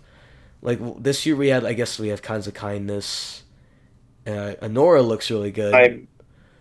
I'm I heard. I hope. I pray to God. I'm praying to the heavens that Nosferatu is gonna be like the best movie ever made. It's gonna save the year by the end. We have the new Wallace and Gromit movie that's coming soon. Uh, some We've other got like Transformers One, baby. yeah. Woo! Oh, we have Gladiator 2. And we have Joker 2. Yay! I don't even know, bruh. But like, I mean, Joker could be good. in terms of I'm not even. in terms of what's already released, in terms of smaller stuff, we have like Drive Away Dolls and like Love Lies and Bleeding. I still haven't gone to this, but even then those look okay. If apparently came out. Remember If? No. Oh yeah, yeah, that Yeah. one. And there's a couple smaller stuff like The Last Stop at Yuma County and like A Different Man. There's just stuff that like smaller releases that aren't gonna come out till next year anyway. So like, what's even the point? Because the whole thing with like festivals, it takes months for some movies to like get out of there. So yeah, we don't really have much. It's kind of sad, but I mean, you just gotta know where to look. Like, have you seen Snack Shack from this year? Snack Shack. I heard you like that one. I'll watch it. Did you watch Unfrosted? You watched the Jerry Seinfeld Yeah, Netflix comedy? I did. I Oh, thought it was bad. oh, yeah, it was pretty foul. It was pretty bad. Yeah, I don't know what the fuck that Boy. man was on about. Um, but yeah, really, like the main things I guess I have to watch are like Furiosa and a couple other stuff. But like even then, like I'm looking at like lists where I like have like basically a checkbox for like all these movies that I might watch. A Hmm. lot of them are just like I expect to be okay based on what I've heard about them. So it's kind of Yeah. just like kind of really sad to look at. It's just like, oh, okay, yeah, I whatever. get that. I get that. Like Um, even looking at like my cinemas, like I log all the films I see in the cinema. I'm mhm. looking at what I've watched. Most of it is just like re-releases of stuff. Yeah, Like I saw The Matrix, the 20th anniversary. I saw the like Lord of the Rings was in the cinemas again. Puss in Boots was in the cinema again. They did the Terminator double feature in August, at the end of mhm. August, and they did Star Trek 3 for the 40th anniversary, Yeah. and then Toy Story 2 for the There's been a 25th. lot of big Most of it, releases. yeah. Yeah. Most of Um, what I've seen is just re-releases of stuff. yeah. In terms of the U.S., weirdly enough, like I think last week, the Coraline re-release dominated the box office. That was the biggest thing at the Oh time. shit! Yeah, I remember that. I missed Yeah. out on that. I That missed on it sucked that I too. did. I was gonna see it with my Yeah. girlfriend, but it was never the right timing, so it sucks. Cause I no literally every time I went through like Instagram stories, I saw like every person went to see that movie again. I'm like, I oh my know. god, It even got onto like the popular this week on Letterboxd. yeah. It was Made me smile. Everyone came out of the woodwork to go see it again, and I was like, yes, it's such a good movie. It's great. such a good movie, but like you can tell it's like lazy, right? Like it's obviously just like out of just wanting to get to release something while they're waiting for like I mean, 2025. It's the same thing with okay, it think about it. works. Think about it. Spidey Mondays. Remember when that happened? You heard about Oh, when that? they did all the Yeah. Spider-Man films in the cinema for Sony's 100th anniversary. Yeah, Sony, they've been just kind of doing releases, No, fandom events. Columbia Pictures' Yeah. 100th anniversary, not Sony. Yeah. And there is also, I think, okay, I guess over here we have like Fathom events. They do releases. They did a South Park re-release. I didn't get to see that either. I didn't get to see many re-releases. I did. They did that in my cinemas as well for the Yeah. 25th, but I missed it. Yeah, I know there's so many. And But again, it's just like going to the cinema is fucking expensive, or at least the one that's yeah. nearby me, because it's like £10 a ticket. What's that in US dollars? I'm illiterate. Uh, I can have a look for you right now, but I'm gonna if you search it up don't real have quick. like a, if you don't have like a, are you searching it up? Yeah, I'm searching it up. Yeah. $13. So if you don't have like a, yeah, Okay. $13 in your money, Mhm. 10 quid for me to go for like a normal ticket at my nearest cinema. So I Mhm. usually just go to the one near my dad's that only does like £5 a ticket. Because if you don't have like a subscription to the theater chain that's next to me, where you can like pay like 15 a whole Mhm. 15 a month to see any film you want. If you Yeah, don't have a like an subscription, unlimited it's card. just like pissing away money. Yeah. Yeah, Okay. We have a the same card. If thing you over don't have here a for subscription, Regal. They have like Regal Unlimited. I don't get to do yeah. that. They have like AMC A List or like Cinemark. I forget what the fuck, like Cinemark Club or something. But yeah, like Mm. it's the same thing, and it's like yeah, it's just been a very I think that's unstable partly why market nobody. just for Yeah, like a I think that's while. partly why nobody wants to go to the cinema because the prices are getting so expensive. If you don't get Yeah. a subscription, and the subscription is like good, especially somebody like me who loves to go into the cinema. But then again, I don't have an easy way to get to the cinema because I don't have a car. I Hmm. have to pay extra money for a bus ticket to go back and forth from the cinema, and then even then, like it's just too much money in the end. Yeah. And I think that turns off a lot of people from getting it because even then, like even if you do get a subscription to go to the cinema whenever you want, you might not even be able to use that because if you're an adult and you probably have to be working, so you can't always use it like every single day or like every Hmm. other day. So it's just difficult. I think that's another reason why. Even then, like there's not a lot of good stuff in the cinema as well. There's also just like it's just too expensive to go to the cinema these days. Hmm. See, I think when I think about it, if my dad didn't work at a place that also connects to like, because he works at like a casino and that's like connects to a cinema and that gives him a discount. Like if he Ah, didn't have an employee yeah. See, discount, if he didn't have an employee discount, we would not be going to the theaters as much as so we you do. always got to make friends with the people who Yeah. work at the cinema. Because my one of my friends worked at the cinema for a year, and I always used to get free tickets from him because that was like one of his benefits for being an employee. He always had like free tickets to give to Hmm. guests.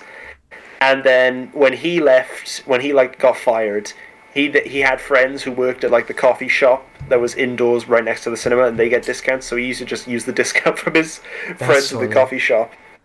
I know. Exactly. Like think of just think about it. We're everyone in the world they just want to save a little bit of money. So like obviously Yeah. we're just gonna do that a lot, and I think everyone's had this sort of discussion with like how unstable like the market is for like films, and how we've all gone on about like how blockbusters are too expensive, how they market them, how expensive they are, and how just over flooded it is. It's not like balanced at all. And it's like the same points over and over. And I went over this like literally like a year ago, and we still have the same issues because we're still trying to like fix them. And it feels like we're in like that, just like in that like the Great Depression period at this point, where it's like, okay, Dude, we're literally re-repeating the 20s all over again. yeah, exactly. Like we had the fucking economy crash when COVID hit. Yeah, It's literally just like the same thing over and over again. The same thing again. yeah, because Mad shit. us as humans, we are, even though we can change, like as a collective we can't change, I think is the thing. Like individuals can change, but a collective, it's really hard to change that tide because it'll just constantly change. But even though it changes, it always ends up in the same place. Like it's weird. It's a whole like weird phenomena, but that's how society and just humanity works. It's weird. Society. Yeah. I knew when I used that word, it was gonna be. I didn't mean to. I threw it in at last minute. But anyway, I was gonna say, with the thing about people going to the cinema, if you put a certain film in the cinema, the people will come and go and see it. Yeah, I mean, it's so perfect. when they put Spider-Man 2 in the cinemas again for the 20th anniversary, I missed out on it. I missed out on it twice. I missed out on it when they did it for the Spidey Mondays, and I missed out on it for the 20th anniversary. I missed it the first time, and then I went to say, all right, I'm going to book a ticket to go and see it tomorrow night when they show it on Saturday. I go up to the app, and I go and I get my seat. The entire screen was booked out. Every single seat was filled, and it was one of the big screens at the cinema. Every single seat was booked out. I was so fucking pissed off. I was like, oh, okay. So any other film I want to go see, there's like endless rows there, empty seats. But when I want to go desperately want to see this film, every single seat is taken up. I was so pissed off. I was so upset. But then, though, that's the thing, though. People wanted to go see that film. It was a whole 100% packed cinema to go see Spider-Man 2. And the same thing with Coraline, where everyone went to go back and see that film, and it boomed. People will go and see that film. Alien went back in the cinema as well, the first one, for the 45th anniversary. Mm-hmm. Yeah, right before when Romulus released, yeah. Yeah, the people went to go and see that. The people will go to see a good film. A film that interests them. That's why I think re-releases are good.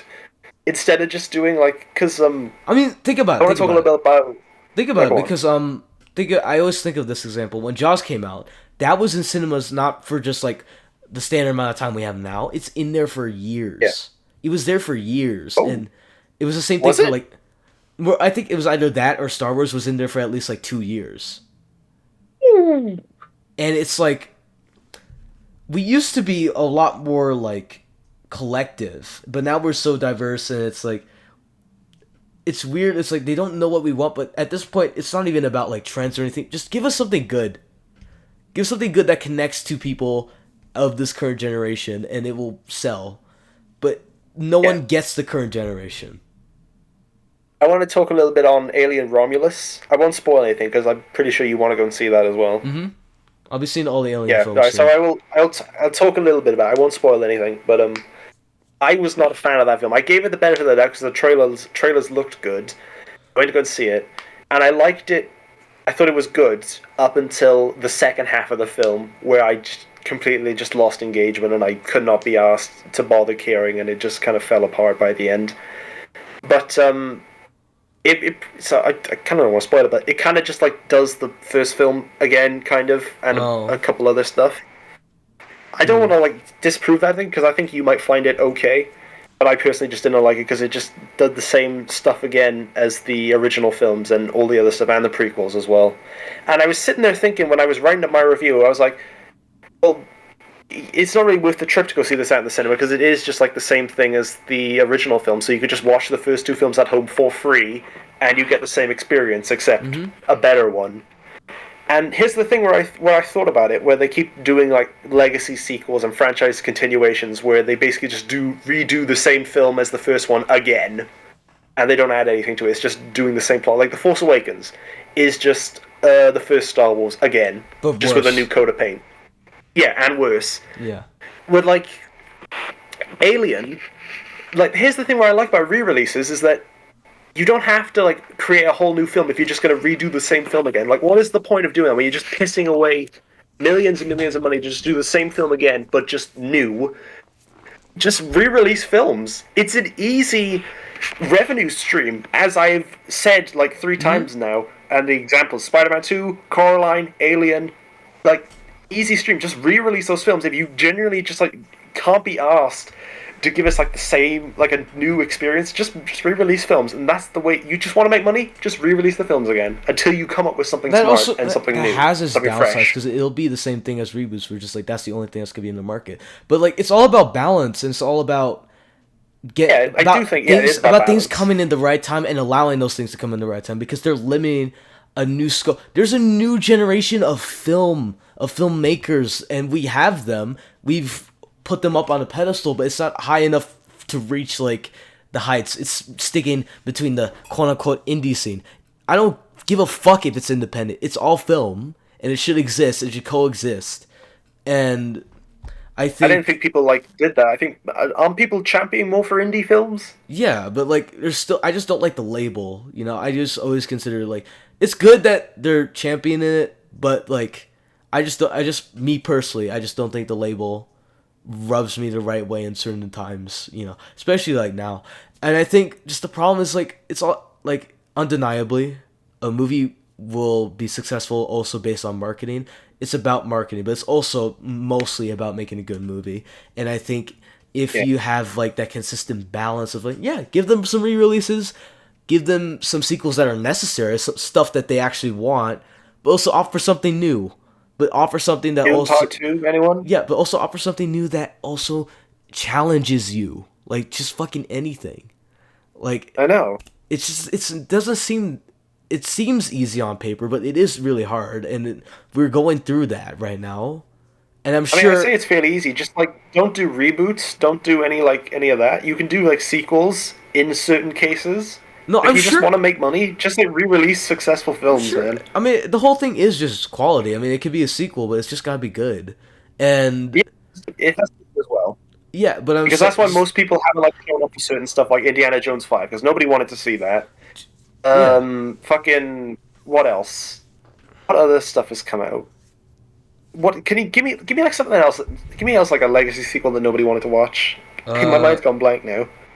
I mean, Harold and the Purple Crayon is like an IP movie. I don't think that counts. I That's an think adaptation me of a book. personally, That I is- think that counts. That is an adaptation of a book. That is an adaptation of a book. But that's an IP. That's an IP though. Not, is it an IP? I thought it was just one book. Yes, it is an IP if you think about it. There's more than one Harold and the Purple Crayon book.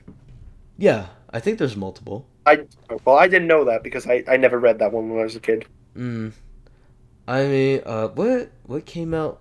Okay, I'm gonna check 2023. It was like Oh, Transformers: Rise of the Beasts. I thought that film was fine. I genuinely thought that film was fine, but not a lot of people went to go and see that film. Probably because they didn't care, which I can understand because most people don't really care about Transformers these days. The Flash. Thank you, Michael Bay. Oh, The Flash. Well, that's not really a legacy sequel. That's just like superhero fatigue. But it's the shit. same thing. Same thing. Like it's Even around Michael legacy. Keaton. Even Michael Keaton couldn't even get people back. Enough people, anyway. But the counter thing to that is like Beetlejuice is doing pretty well right now. But that's But because people have been asking for a Yeah. Beetlejuice sequel for See, years. no, first of all, there's a demand for it. Second of all, I hear it's good. I hear it's like decent. Like I hear people generally like it. Like even if people have problems with it, even in the end they say, "Oh, overall it's it's still fun." It's like, still fun. It's yeah. still fun.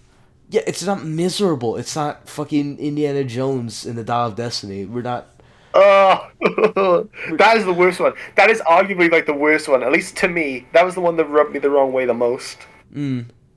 Exactly. So pissed off with Like I that. said, we just need that balance, and it feels like we'll get there because I feel like we were in the same kind of like period, but in a different way, like back before New Hollywood happened.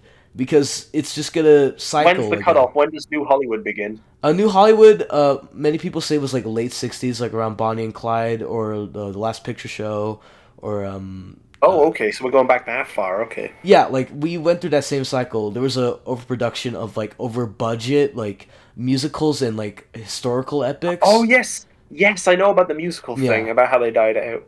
Yeah. Yeah, and so we're basically cycling through that, but with a new sort of topic with superheroes. So superhero films and legacy continuations. Yeah, they're basically the replacements for that. It's still different. It's much different because we're in like the digital age. There's also streaming, and how TV shows have Yeah, but become. streaming's like kiss of death for a film though. As soon as it like goes straight to streaming. Yeah, but also like, that's how you know you've TV, accepted feed. TV is like prestigious now. It's now like on the same level as film. You sound like my dad. Or You sound like my dad. No, it's but like prestige television. yeah, no, but because like okay, what is getting the most critical praise? Like what has been discussed more? The Bear. You don't shut up about The Bear. Yeah, Succession, The Bear, Barry, like a bunch of other like HBO shows, like all this other stuff. Better Call Saul, even though it didn't win any Emmys at all. Yeah, it was discussed all over. Like by the end of Better Call Saul's run, it was like it was everywhere.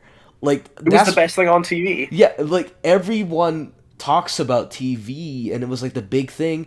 Binging is like become this the new thing, and like movies, like the more that they putting their eyes on TV, the more they had to try to pull them in with like these big spectacles, and then that has somehow like come to bite them in the ass again, and so now we're just kind of like ending up in this like downward spiral. Now we'll come back up. I'm sure of it because any arts, it's not like because art is an endless medium. Yeah, they have the slumps. Like in terms of like mainstream, like there's always slump periods, but we'll always get back up. Like we'll be fine. And even then, we have alternatives. We have good movies to watch that are coming out. It's just they're not as well distributed. Yeah. Yeah. So it's just like it's a whole thing, and it's complicated. It's different, but it is just generally the same thing. If you just change a couple things. If we're talking like super general, but yeah. So.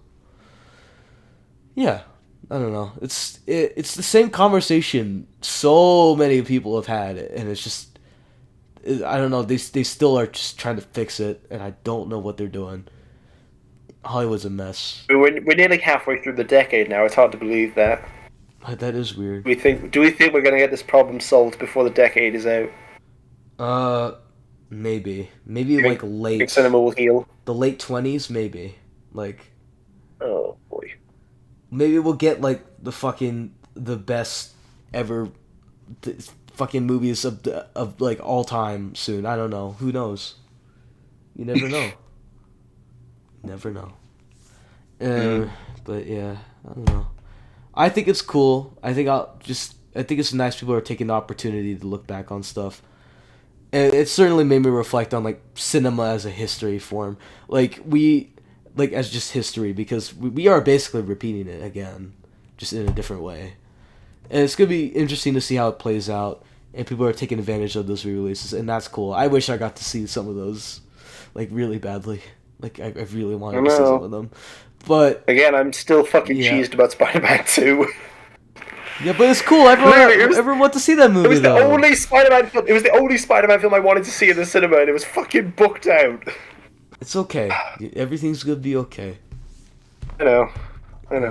I'm sure they'll re-release it again at some point. I'll have to wait around for like the 25th or the 30th, and by the time it reaches like 30 years old, I'm gonna be 30. I am linked with this. I am linked with Spider-Man 2. I will be 30 when that film turns 30. You gotta see it then. Damn. I will. I will definitely see it. I'm not fucking around next time. First, gonna pre-book it too. Anyway. Yeah. I will pre-book it this time. I'm pretty sure that's how it ended up that way. I'm pretty sure everybody pre-booked that. Tisk. I think we concluded on that. Do we have anything else to talk about besides the state of film?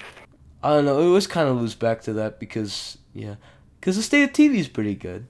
I've been watching more TV now, I guess. So I watched a couple of TV too. Who wants to start with what TV they've been watching? Okay, I was watching Barry. I thought that was really good. I thought it was like extremely good. It's just one aspect of the show I don't really like. besides that, I watched Chainsaw Man. As you could tell by my profile picture, I'm really autistic about this show now. Isn't that great? That's another one to the pile. That's a really good show. Um, I know this one's hard to. Okay, so been watching Death Note, and then there was during like a couple days, I just watched a bunch of random shows, like their first episodes, and then I made everyone vote on what I should watch, and everyone decided I should watch Beastars. I'm not sure. I personally did not vote for him to watch that. I wanted him to watch Adventure Time. But yeah, so I guess But I lost that vote. I'll be watching that soon. I've been going through Nathan For You for like the past like 2 months. That's a pretty cool show. You should watch that. And Is that for me, or is that to the listeners? To everyone. Everyone.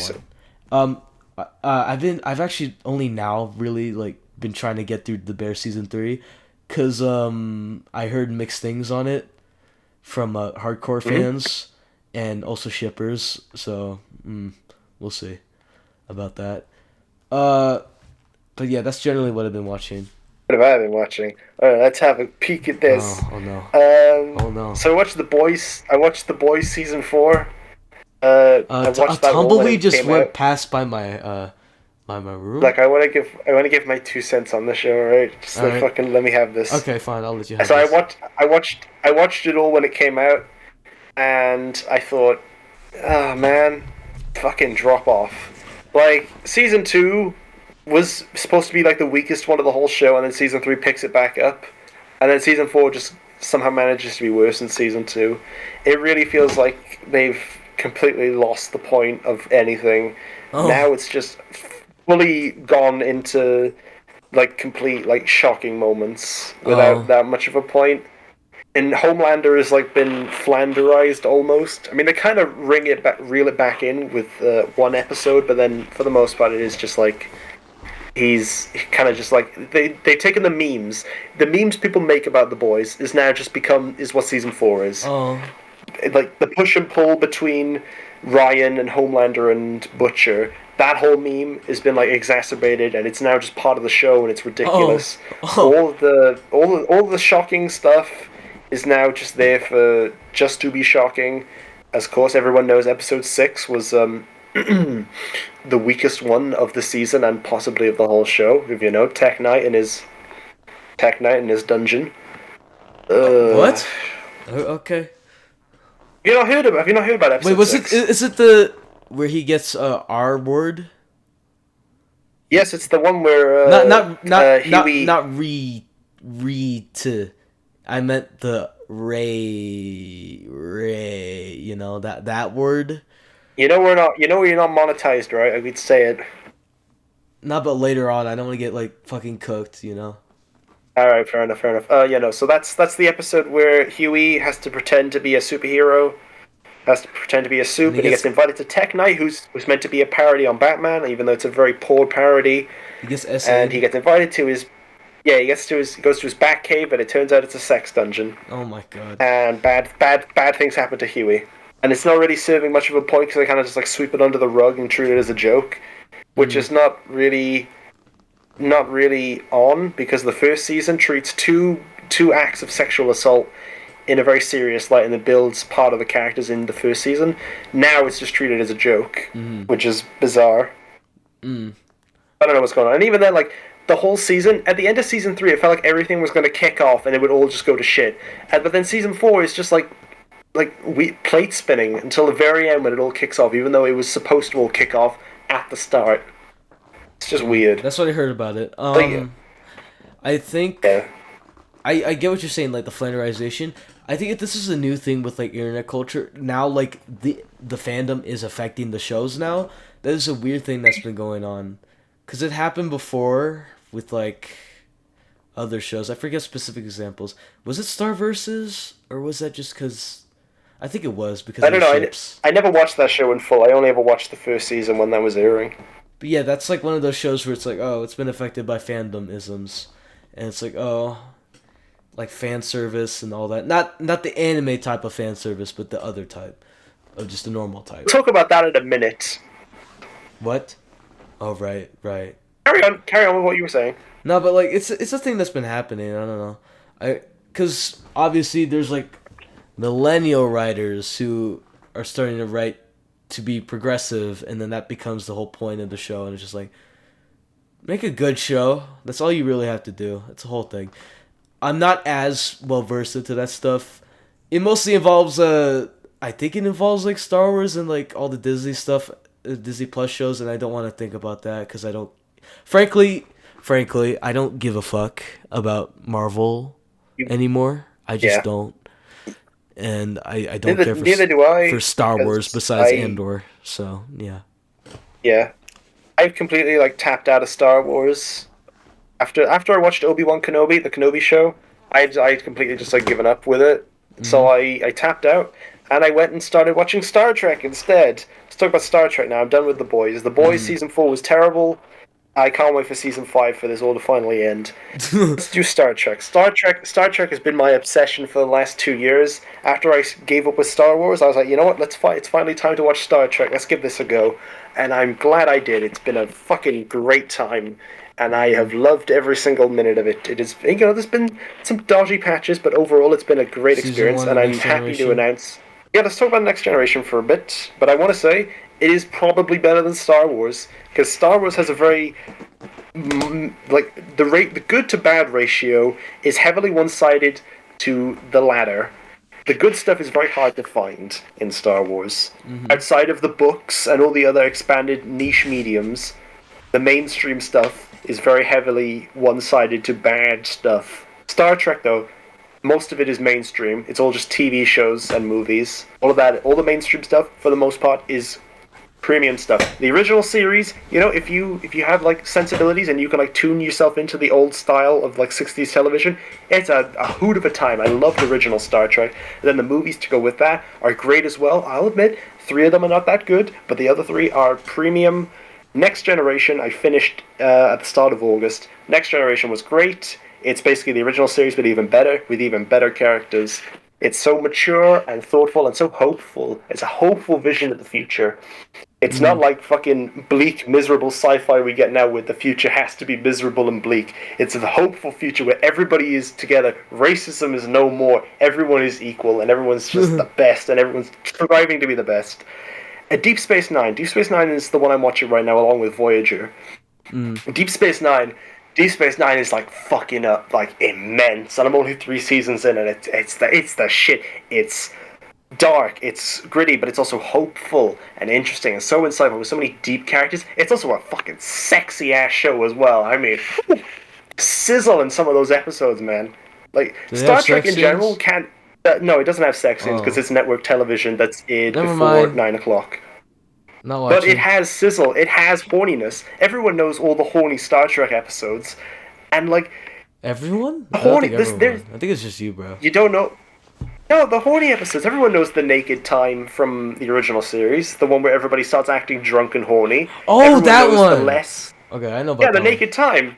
Yeah, and then there's the naked now from TNG, which is not so good, where they just do the same plot again from the original series, where everyone gets drunk and horny. But then there's there's the horny episode in Deep Space Nine as well, which is actually genuinely good and funny. But Deep Space Nine is really good, and it's really bizarre how Star Trek is like oddly lined up with current events. Because I watched the past tense 2-parter from season 3 where they travel back to 2024. Yeah, to 2024. Okay. They travel to like the 30th of August 2024. And in the San Francisco 2024, there's like a big massive like slum area of people that the government have put there because they just put all the poor in this one big area, and the poor rise up and revolt against the government. I was like, hold on, big massive slum area and homeless population in San Francisco in 2024. Hey, wait a second. And like like some sort of stuff, like they talk about like baseball is like an extinct sport, and only like the like nichest of people play baseball in the 24th century. And I was like, hey, wait a second, nobody really cares about baseball in 2024. Hey, this show is really pathetic. How about that? That is interesting. But like, but outside of that, like Star Trek is just like so full of like so many rich philosophical ideas and also like scientific advancements as well. it's so like everyone knows like Star Wars isn't as smart as Star Trek. Star Wars is more about the heart and the emotions going on, and you can kind of like say the prequels are more about like government and the falling of political and all of that. Star Trek is like more with it. Star Trek is more science based. It's more philosophical. It's more about the politics and internal like intrigue into each different alien government. And each of them is like so different. Everyone's got like a little like niche. Everyone's got like a thing going on, and it's so interesting to see it all just come together into a big old smorgasbord. Sorry, I was like fucking glazing Star Trek there, but it's just really good. Bro was really on like that whole fucking stream. He was like going on and on about it, bro. Like he was just like glazing it. It's over buttered at this point, bro. It's kind of crazy. I mean, look what my profile picture last time when we did this was Data from Next Generation. Now it's Jadzia Dax, who I fucking love. Dax from Deep Space Nine. I love her. I think she's amazing. She's like a proto manic pixie dream girl, but she's so much better than that. Okay. Yeah, I see you. No, so Star Trek has been like the best thing I've been watching in the minute, and it has like sort of like dried up stuff for me to watch because most people tell me to watch stuff, and I say I can't really handle it because I have this big commitment with Star Trek, but I do manage to get in some shows now and again. So I did. Of course, I did The Boys. Mm-hmm. Oh well, one of my friends outside of our friend group, my friend group is Xander. Side of our friend group, this friend who I know in person has been badgering me ever since I've met them. This is like one of the first things we talked about when I first met him. Is he's talked about, hey, you got to watch High School DXD, which is an anime. And I said, why do you want me to watch High School DXD? And he showed me a clip from season 1. And I was like, why do you want me to watch this? This looks like smut. This looks like just boobs for the sake of boobs. Mm-hmm. And he's like, no, it's more than boobs. If you look past the boobs, the story is peak. I was like, I don't really believe you. And he has not shut up about it ever since we became friends. Watch High School DxD. Watch High School DxD. Could you please watch High School DxD? And then like about 2 months ago, I was like, alright, fuck it. I'm gonna watch High School DxD for you. Alright? I'll just get this out of the way. Let's go and do this. It might be shit. It might actually be good. I don't know. Let's try and see if he was right about this. So I booted up the first season. I watched all of that in about a week. And when I got to the end of the first season, I was like, hey, that was actually decent. Like, those last couple episodes, like, were kind of good. Like, the story wrapped itself up very nicely by the end. And what are you talking about? Xander, what are you doing? Keep going. Okay, so the whole story is about a high schooler senior called Issei. And he's a big old pervert, and he's always perverting on the girls at school. One day he gets a girlfriend. I mean, I don't need to spoil this because this is all in the first episode, and Xander's already seen it. Yeah. So he gets a girlfriend. He finally gets a girlfriend. A girl asks him out, and then it turns out that girl is an angel, a fallen angel who kills him. And then he gets rescued by a big boobed high school senior girl who's a demon, and he gets turned into a demon. And he serves the high school's occult club, which is full of other demons, and they battle fallen angels and angels. It's a 3-way war. It's like Has Been Hotel almost, but not shit. And yeah, so basically it's about him, about this pervy guy who's now a demon, who now has to train his power of horny to battle the forces of angels and fallen angels, and basically any evil at all. And yeah, and it's about him learning to not always, well, you know, he's got to learn not to be so horny, but he also needs the horny to power himself up in battle. And there's like, he has a special power where like his it like rips dress break is what it is, where he just like snaps his fingers and like someone's clothes will just blow off. And he does that to all of their female opponents, and that pretty much just knocks them out because they don't want to fight anymore. Okay. Yeah, no, so the way I'm describing the show, it sounds stupid, and it is stupid, but it is knowingly silly. It is so self-aware of what it is. If you watch it, you think it's just a load of boobs. There is boobs, alright? The boobs are intentional. The boobs are so out there and so, like, over the top and ridiculous that it is intentional. It is laughable. I was cracking up so much with the episode I watched last night because of so much boobs and how outlandish the plot was. The boobs are intentional. Like, they'll have like a shot. They always do this shot where it's like in an action scene where one of the main girls, is like fighting, where the camera will go up to their face and then like swerve right under their legs, so you get a panty shot, and then underneath their Oh. skirt, and then out the other end and right round to their back Oh. as the Okay. action's going on. Okay. And it is so unnecessary and so extra that and it happens so many times that it is so intentional that it just it is so intentional that it is just funny, and it's so silly and it's so ridiculous. And it is intentional as well in the plot, because anytime Issei gets close to one of the girls and it looks like he's about to score, he always gets cock blocked by somebody who just wanders in.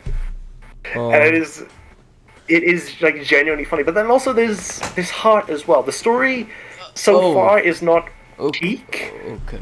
What did you want to say? Add something? No. Nope. Okay, so right now I finished season 2, but then before I started season 3, I've gone back and watched all the bonus episodes and all the unaired and unreleased stuff and all the shorts as well. 2 of the unaired episodes are some of the best ones they've done, purely for just how funny they are. So the episode I watched last night was an episode where they track down a rogue priest, or like a rogue holy man, and he's been like experimenting to like become underwear, female underwear. He's trained to become underwear because he got kicked What? out of he got kicked out of a church because he accidentally touched a boob, and he thought he's like wondering, why did God create boobs if not to be held and not to be cradled? I want to become a bra. I want to become a pair of panties. And he's been stealing like underwear from girls, and he's like experimenting with it all to try and attain the power of a bra. And then by the end of the episode, he turns into a sentient pair of underwear and a bra. And Issei has to give like a heroic speech to him, just like say, why do you only want to become a bra and panties when you could actually go out there and touch a boob yourself instead of having to become a bra? You could do more with your life. And it is so ridiculous and so silly that it has to be intentional. It is so silly. So, At a point you just become At a point you become so desensitized to the boobs that it is just like, it's like you just have to laugh every time like boobs are shown. You're like, come on.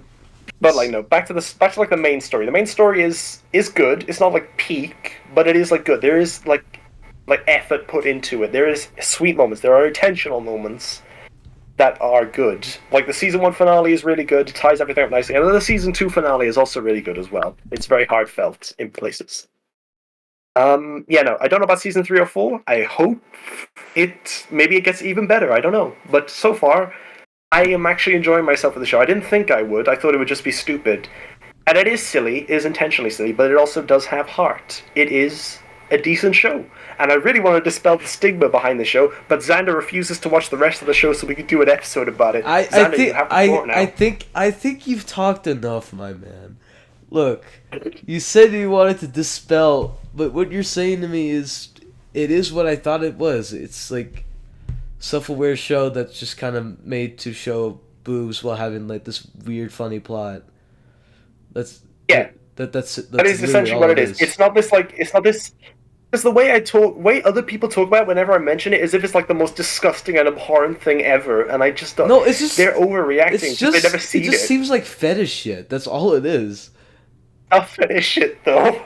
It is. It genuinely is not fetish shit at all. This is like the Josh the Boys thing, man. Don't bring that up again. Please don't. Please don't bring that up again. I do this as a favor for a friend, and he says the story's peak. It's not peak yet, but it is decent, and it is genuinely funny. So I'm going to stick it out for the last 2 seasons. Yeah. But, yeah, no. I just wanted to come on here and add my 2 cents. The show is fine. It's not the worst thing ever. It is not abhorrent. It's not something you don't ever speak about. It is just a decent, fun anime with a little saucy element. But apparently, now that I like it, now I can't be trusted on anything, even though, yeah. And now people won't stop now everyone won't stop recommending me other anime instead. I mean, yeah, you can be watching better anime. I've already watched this is decent anime. I've already seen good anime as well. You can watch even more better anime. You can watch more. I know you said one time, I was like, I'm just never gonna watch anime after this. I was like, really? After this, and Well, I like, mean, that was partly taking the piss because everyone is just alright. like so upset with me for some I reason. hoped it. I I was hoped like, it hey, was because maybe it'd be like, bro, it's just like denying a whole like, just like library of stuff, just to be like, I'm not. I want to watch more anime, but I'm watching this one, and now people have given me shit for it, even though they've never well, seen because it. They you haven't know watched the it. reputation, I know the reputation, but and I it wanted is to. what I wanted everyone's. to. You spelled it out what it is and what everyone knows it is. I It's dispelled the reputation. I wanted to dispel the stigma, just to no, say it it's is. just an okay show. Oh, come on, carry on. What I'm saying is, yeah, it seems like self-aware. When I watched that first episode, it seemed just kind of ridiculous, but like, yeah, that's it. Yeah, it's just like, yeah, self-aware, ridiculous, I but mean, it's still the there story. for people I to mean, the jerk lore, the off lore to in the boobs. story. It's not about jerking off. I mean, some people are into that shit where it's like, oh, I don't just want the sex, I want the story to it, just so I can feel so immersed in it, and then they can start jerking off again. But they don't. Well, I'm pretty sure someone has jerked off to it, but Oh, there's a I'm not here guarantee. for There's a that. guarantee. Like it's okay. I know you. But I'm, I know you I'm, did I'm not it. here to goon. I know you're not here to goon, but I know other people are here to goon. I'm pretty sure some of the Yeah. animators were there to goon. I'm sure the people who wrote it, some of them were there to goon, because it's so unserious that it has to be, because there's no other way. Yeah. It's all a bit. It's just a bit of fun with a decent story as well and some good lore. You Just know, ask your girlfriend. Your girlfriend's seen all of it. She knows what's up. she hasn't seen all of it. Frankly, she says she doesn't care if I watch it. So like, what? Why does it matter? She's watched it and she knows what it's like. I don't know why I always have to defend myself. Well, don't keep pointing to my girlfriend to try to help your defense. It's not gonna work, man. Can't do that. Just an To me. okay show. It's just an okay show. You know, man, you really went on a long time, bro. I mentioned my shows up on my brief, like, oh yeah, you should check them out. I'm not gonna spoil it. And then bro's like, here you go. I'm gonna tell you all about like High School DxD. And I'm like, all right, man. Yeah, this is exactly what I wanted for my day. Yep, this It's is just. what I wanted. It's just. I would never get this chance. You On should the have. You podcast should every have week. warned me. You should have warned me. But no, you decided to just throw this at me. I'm like, bro. I mean, I wasn't even. I didn't even say anything about the shows I really liked watching at the time. Oh my god, why must you do this to me? You kind of let me glaze Star Trek for like 3 minutes, so I thought it'd be okay if I went on if I Oh talked my about god. Oh, you glazed this show even longer. How'd you even do that?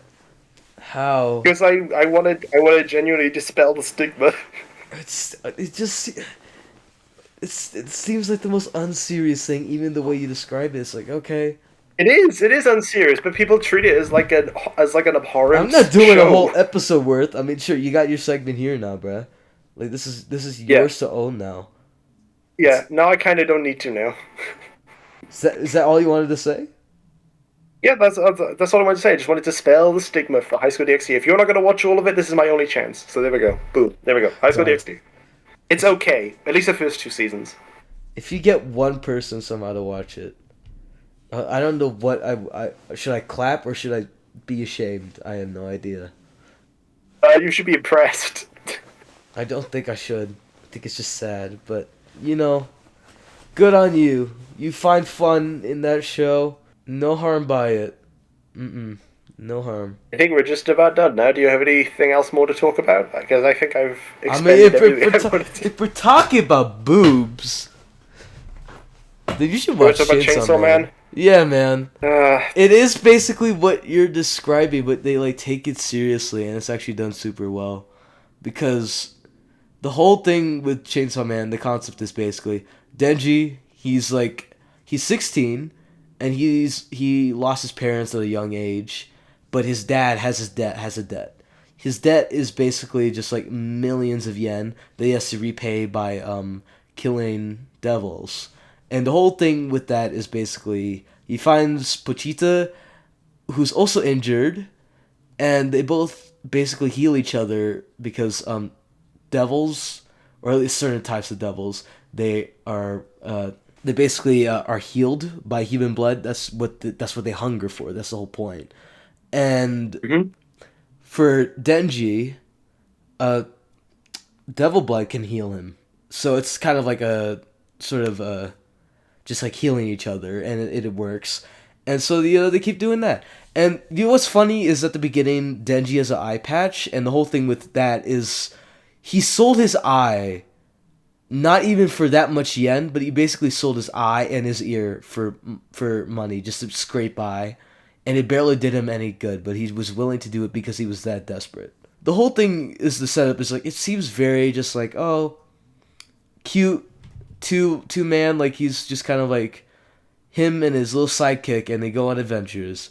And then basically what happens is turns out the mafia that he works for, turns out they're like connected to one of the devils, and they lead him to a warehouse where one of the devils are, and he ends up fucking dying. Like he's just dead. He just dies. Oh, and yeah. The whole thing is, so does Pachita, and both of them will die, but in the last dying moments, Pochita basically becomes Denji's heart. And so he becomes basically a human devil hybrid, which there's not many of, and that's what makes him unique, basically. And so he starts killing this devil in a sort of rampage, and then once he's finished, he kills all the zombies, which are connected to the main devil, which is why the mafia is connected to them, because, you know, it's a sort of trade. And, you know, obviously I don't know why they call them the mafia. They're the Yakuza, basically. And so, you know, they're just, like, working with them. And this is expanded upon throughout the show. So there's, like, that whole plot line. And basically, Devil Hunters, they show up. We're introduced to them via Makima. Are you spoiling? Are you just talking about the whole show now? Just the first episode. Just the first episode. And a lot is happening in this first episode. Yeah, I know. Like these first two first two episodes, and she shows up, and Chainsaw Man. Well, he's now Chainsaw Man. Denji looks at her, and he's just kind of standing there, and she hugs him, and you know. Denji, I don't know if I've established this, but he's a gooner, basically. He's never touched a woman. He has no mother figure. He has a bad father figure who died and left him a bunch of debt. And so, basically, this is his way of seeking comfort. And he's kind of confused on what it means. Like, when she hugs him, that changes him forever, because it's basically he is so confused, because he was never really shown what parental love was. So he doesn't really know what love is. Like, what does it mean to be loved? And so he gets taken in by Makima, who's, as you go on, you later discover, like, certain details that kind of make it fucked up. And you start to realize, like, he doesn't really, like, throughout the show, he's like, his goals are very simple. He wants to touch boobs. He wants to have a girlfriend. And that's kind of the whole conceit of, like, that first, like, 39 chapters that season 1 adapts. And the whole show is, like, basically going through that and trying to understand, like, what does it mean to be loved? Like, if a person like this who never experienced parental love and never touched a girl or never talked to a girl, how would he react to these certain situations where he's being manipulated, where he's discovering what love is, like a satisfying type of love? Like, what is a mutual connection to him? Because he hasn't found that. All his connections have been, like, either wanting money from them or Pachita, which is just a pet, a friend, who can't really talk to him, and was only able to talk to him in those last moments, and was basically saying, Denji, I hope you fulfill your dreams. Because all Denji wants is basically a normal life. Because his whole life has been basically scraping by, barely having enough to eat, and trying to survive, and trying to get enough money to get out of the situation, but it's seemingly hopeless.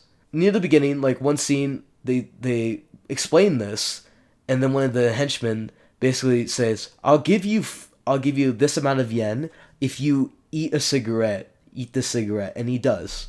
And then he spits it out, but, like, he still gets the money because he is that desperate for it. And he's willing to basically humiliate himself and basically cut like body parts from him just to get some money.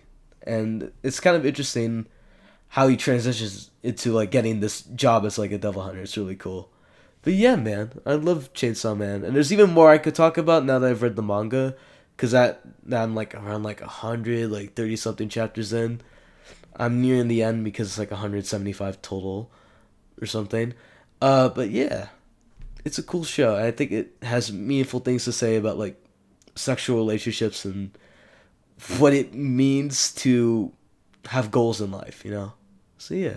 Wait, from the way you've talked about it just now, it has made it a bit more appealing because it does genuinely sound interesting, and it is only one season at the minute, so I could Yeah. always watch it, and I have heard over the last few years that first season is genuinely really good. Do you know Yeah. who I haven't heard it from being like peak? Do you know who hasn't called it peak? Who? My friend who told me to watch High School DXD because they went and watched it. Oh. They went and watched it, and they said it was all right. It was just okay. It was all right. Yeah. Maybe it's just me, but I thought it was just okay. I was like, oh, okay. No, don't I trust him on will that. go watch. I think I it's mean, me and them, we disagree on some things, of course, because your yeah. friend isn't always going to agree with you on stuff. Yeah, this But podcast is exemplary of that. But yeah. but yeah, I will give Chainsaw Man a go because the way you've described it, it has genuinely intrigued me now that you've talked about what it's trying to do. Yeah, it's I think I will give it it's a go. genuinely like because the way Chainsaw Man's been represented is basically the same way High School DxD's been represented. It's like, oh, that's weird fetish shit where it's like Denji's being dominated by That's not fetish. Makima, where it's like, Not fetish. okay, where it's like, yeah, this is all there is. It's just about a guy just trying to touch boobs. It's really creepy and misogynistic. When like, really, I think Chainsaw Man writes male characters the same way he writes female. Like, it never feels like one of them is being taken advantage of because males are being taken advantage of and so is females. Like it feels equal. Like they're all equally flawed. None of them are particularly like a strong female character. They're just all just very flawed people. And Yeah. there's a lot to it because it is like a sort of deconstruction of like certain tropes of like battle shonen and how basically tries to add more to it and sort of removes that sort of misogyny of like certain shonen stuff. And it's really interesting. And I don't know. Like I like simple good shonen. I've seen some like normal shonen and I think it's okay. But this one hits in a different way, and it definitely has a different feel to it. You can tell by its influences, like its opening references, like "No Country for Old Men" and like Reservoir Dogs. But yeah, I've heard about the opening Yeah, referencing movies. yeah, it's really cool. I think it's a genuinely like super interesting show, and if you have the time, like the manga's really good too. It's it definitely feels like you should get on it because like the movie that they're working on right now, which is basically going to be season 2 but wrapped in one movie, that whole arc that they're trying to make into a movie, it's a real I can tell it's definitely a huge undertaking, and it's also like the point in the manga where it becomes a truly like fantastic series, and I can tell like the hype is gonna be insane because that's when the show's gonna really like spiral because season 1 is kind of like settling in. You get to understand these characters, but we're not really at like the biggest events yet, and it really does feel like it's really building up. And I can tell if the movie does well, we're in for like full adaptation. It's gonna be amazing, and you should get on the show before that because the movie's gonna be great. I'm certain of that because that arc that they're adapting is so good, and I'm excited for more people to see it because not as many people read the manga, of course, just like natural standards because most people don't read. So yeah, Yeah, yeah, I'll give you I want to talk a little bit about the manga in general. mm-hmm, Like my bookshop in like my nearest city. Like mm-hmm. if you went there like 6 years ago, you would not see manga. There would not be a manga section. Over like the last 5 years, the manga like there's been like a manga section and it's been Oh like yeah, steadily growing and growing and growing until it's like taken up a whole wall of the shop. It's been interesting to see because I think it definitely has like blown up in the last few years yeah. manga. Yeah, no. Definitely got more mainstream. I remember like libraries. I just never really saw manga sections, but now there's like dedicated like places for it. And Yeah. in my middle school, there was like a whole manga section. And I stayed away from that because that's where the weird people were. But you Oh, well, know, you're not one of them. well, yeah, I'm not. No, they're like if you think I'm weird, they're extra weird, like extra Oh, weird. okay. Yeah, I watch anime and I read the manga, but I'm not like one of the weird ones who watches anime and reads manga. I'm one of the normal ones. If I was if I was weird, I would really like Demon Slayer. And guess what? I don't like Demon Slayer at all. I thought that was one of the good ones that everyone No, won't shut up about. it Oh, is something that everyone won't shut up about, but I think it's not good. okay. Yeah, so it's kind of just like one of those like I know it seems like oh so like anti-establishment. It's like no, I just think it's a bad anime. I just don't like it.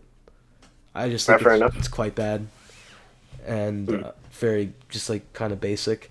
But that's kind of what made that show appealing apparently because the whole thing is what I've heard from people who actually read a lot of manga is it's basically a stripped down version of like a standard like hero's journey and like standard like shonen. So, Yeah. that's kind of why it was so appealing to so many people.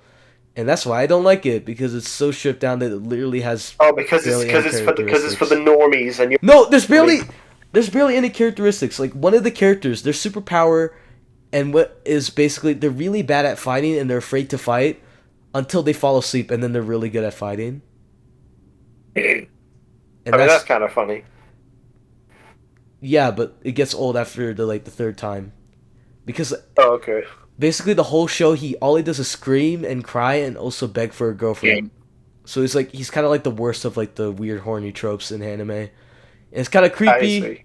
So yeah, because he's prying on the younger sister of Tanjiro, the main character. So, Hmm. but yeah, I dedicated my time to watching like a season of that and the movie, and it was just not worth it. It wasn't. It probably kind of instilled the idea I didn't watch much anime after that. Cause at Mhm. that point, I think I only watched like Cowboy Bebop. I think that was the only one I gave a chance after that. And then for a while, I just didn't watch shit. I watched some anime movies, Akira obviously, some Ghibli stuff. But yeah, besides that, yeah, it's only now I've like watched like what now like two more anime, I guess. So I guess that's better than nothing. You were talking about the stuff. You were talking about Chainsaw Man, about how it talks about like a boy who doesn't know what intimacy or sexual relationship is with a Yeah. woman. Yeah, Maybe High School DxD covers something similar in seasons 3 and 4. Maybe that's when it truly becomes peak.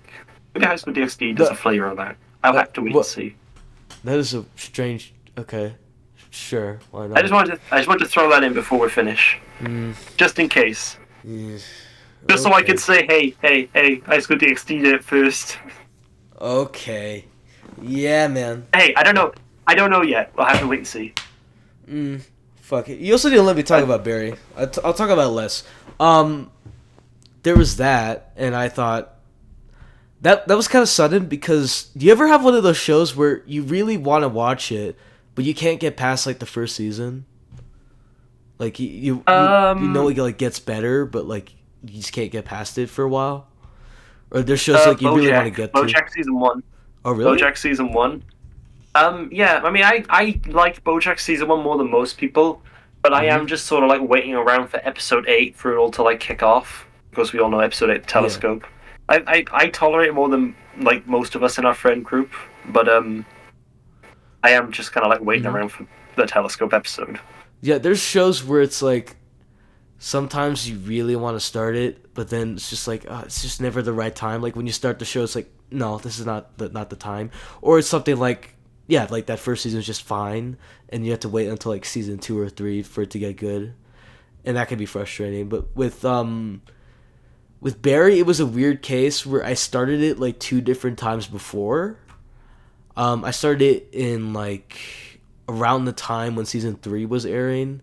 And I think some people knew about that watch and how unsuccessful that was. And so when I came back rewatching season 1, there were doubters in the friend group where it was like, you're not gonna finish this. And then I literally finished it in like like 10 days. It was like Yeah. 4 whole seasons, wasn't it? Yeah, 4 whole seasons.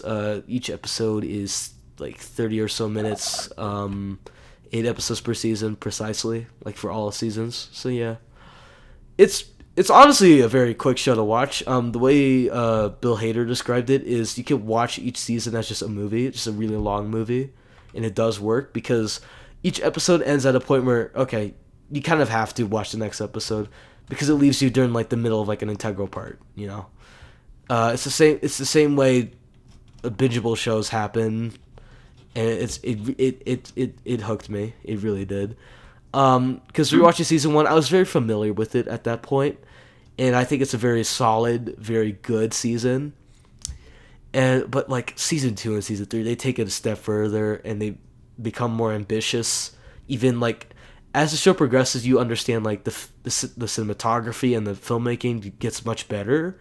Like you could tell like Bill Hader learns from each of the directors and like cinematographers he brings in, and so by season 4 he's directing all the episodes, which is really cool, and because he's so used to his team that he works with, and he's so well managed, and he's got his shit together. Because season 4, like even though I have problems with that season, that is an incredible looking season. Season 3 and 4 are like genuinely like super well shot seasons of television. Like it is amazing like how well done that is. The sound design's really good, sound editing is really good. I looked it up and they won like the sound editing Emmys, and it does deserve that. It's a really well done show. Nice. In terms of that aspect, which not many people like to look at, but I admire how Hader pays attention to that because he's in No Country. Because No Country is like a big influence on that show, and how like patient it is, how silent it is a lot of the time, and how that kind of adds to like the deadpan humor, but also adds to the darkness of it all. Because at its core, it's a dramedy. It's like a drama and a comedy. By the end, you start to forget that it's a comedy because it just gets really sad. It just gets really like depressing. Like you forget like there was any comedy left in the show. It's kind of the same way where Breaking Bad was kind of like comedic at first, but then they like start to just get really depressing by the end. Like there's no humor at all. But even in a series of events, like the stuff that happens in the show is both like sort of like religiously like represents something. Like people like in the show literally slip into darkness or end up in this sort of like biblical like afterlife and stuff. It's like really a like abstract show at points, but like it does manage to stay like mostly on like ground level, like there is an episode in season 2 where it does become a tipping point where they start to go into more absurd stuff, but it lands like the right balance for you to not question it. Yeah. And that's a hard thing to pull off, and I admire the show for doing that, because in that episode it features a little kid acting like a feral dog who jumps in the air and tackles Barry. It's genuinely... I'm telling you, this is a 10 out of 10 episode, but shit like that happens. It's really funny. It's genuinely like the first time the show like really hits its stride, like on all aspects. And I think it's really cool that the whole show is very consistent at that. It's just, I know we had this VC the other day that was talking about like conveniences and stuff. The police characters in this show... Oh, yes, I remember what you were talking about. Yeah. So the police in the show, they're kind of, they're good for the first 2 seasons. Season 2, even then, you notice, like, oh, so we're dumbing them down now. Because, we had some really strong, like, police characters early on, and then now they're gone, and we're replacing them with very dumb police characters. I kind of get some of the commentary on how, like, police procedures are really slow, and how some of them are just like aren't able to catch on, but it just becomes to a point where it's really ridiculous. It's weird. Eventually they do start to become more smarter, like they hire more like FBI people, but even then they dumb down the FBI people just for certain stuff to happen. And there's a certain thing that they do in terms of like the main mystery of the show from season 2 onward that they establish.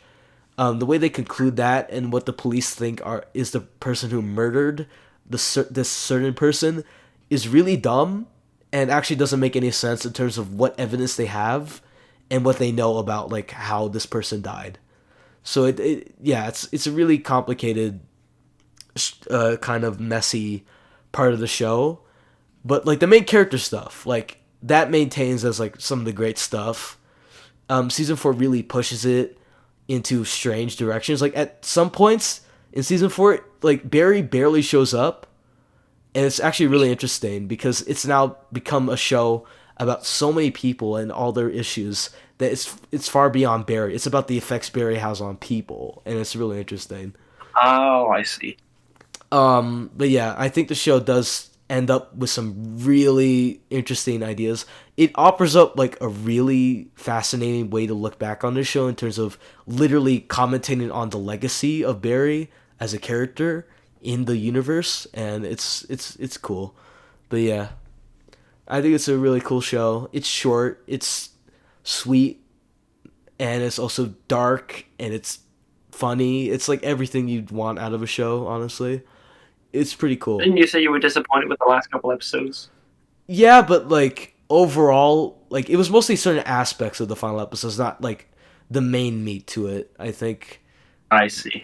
mostly on the Barry side, it's mostly consistent. It's just that the police side and certain parts of Gene's character, he's like one of the main characters. I'm not quite a fan of, but overall it's still a great show because like 3 seasons of it are like amazing, and season 4 just has some issues, like really apparent issues.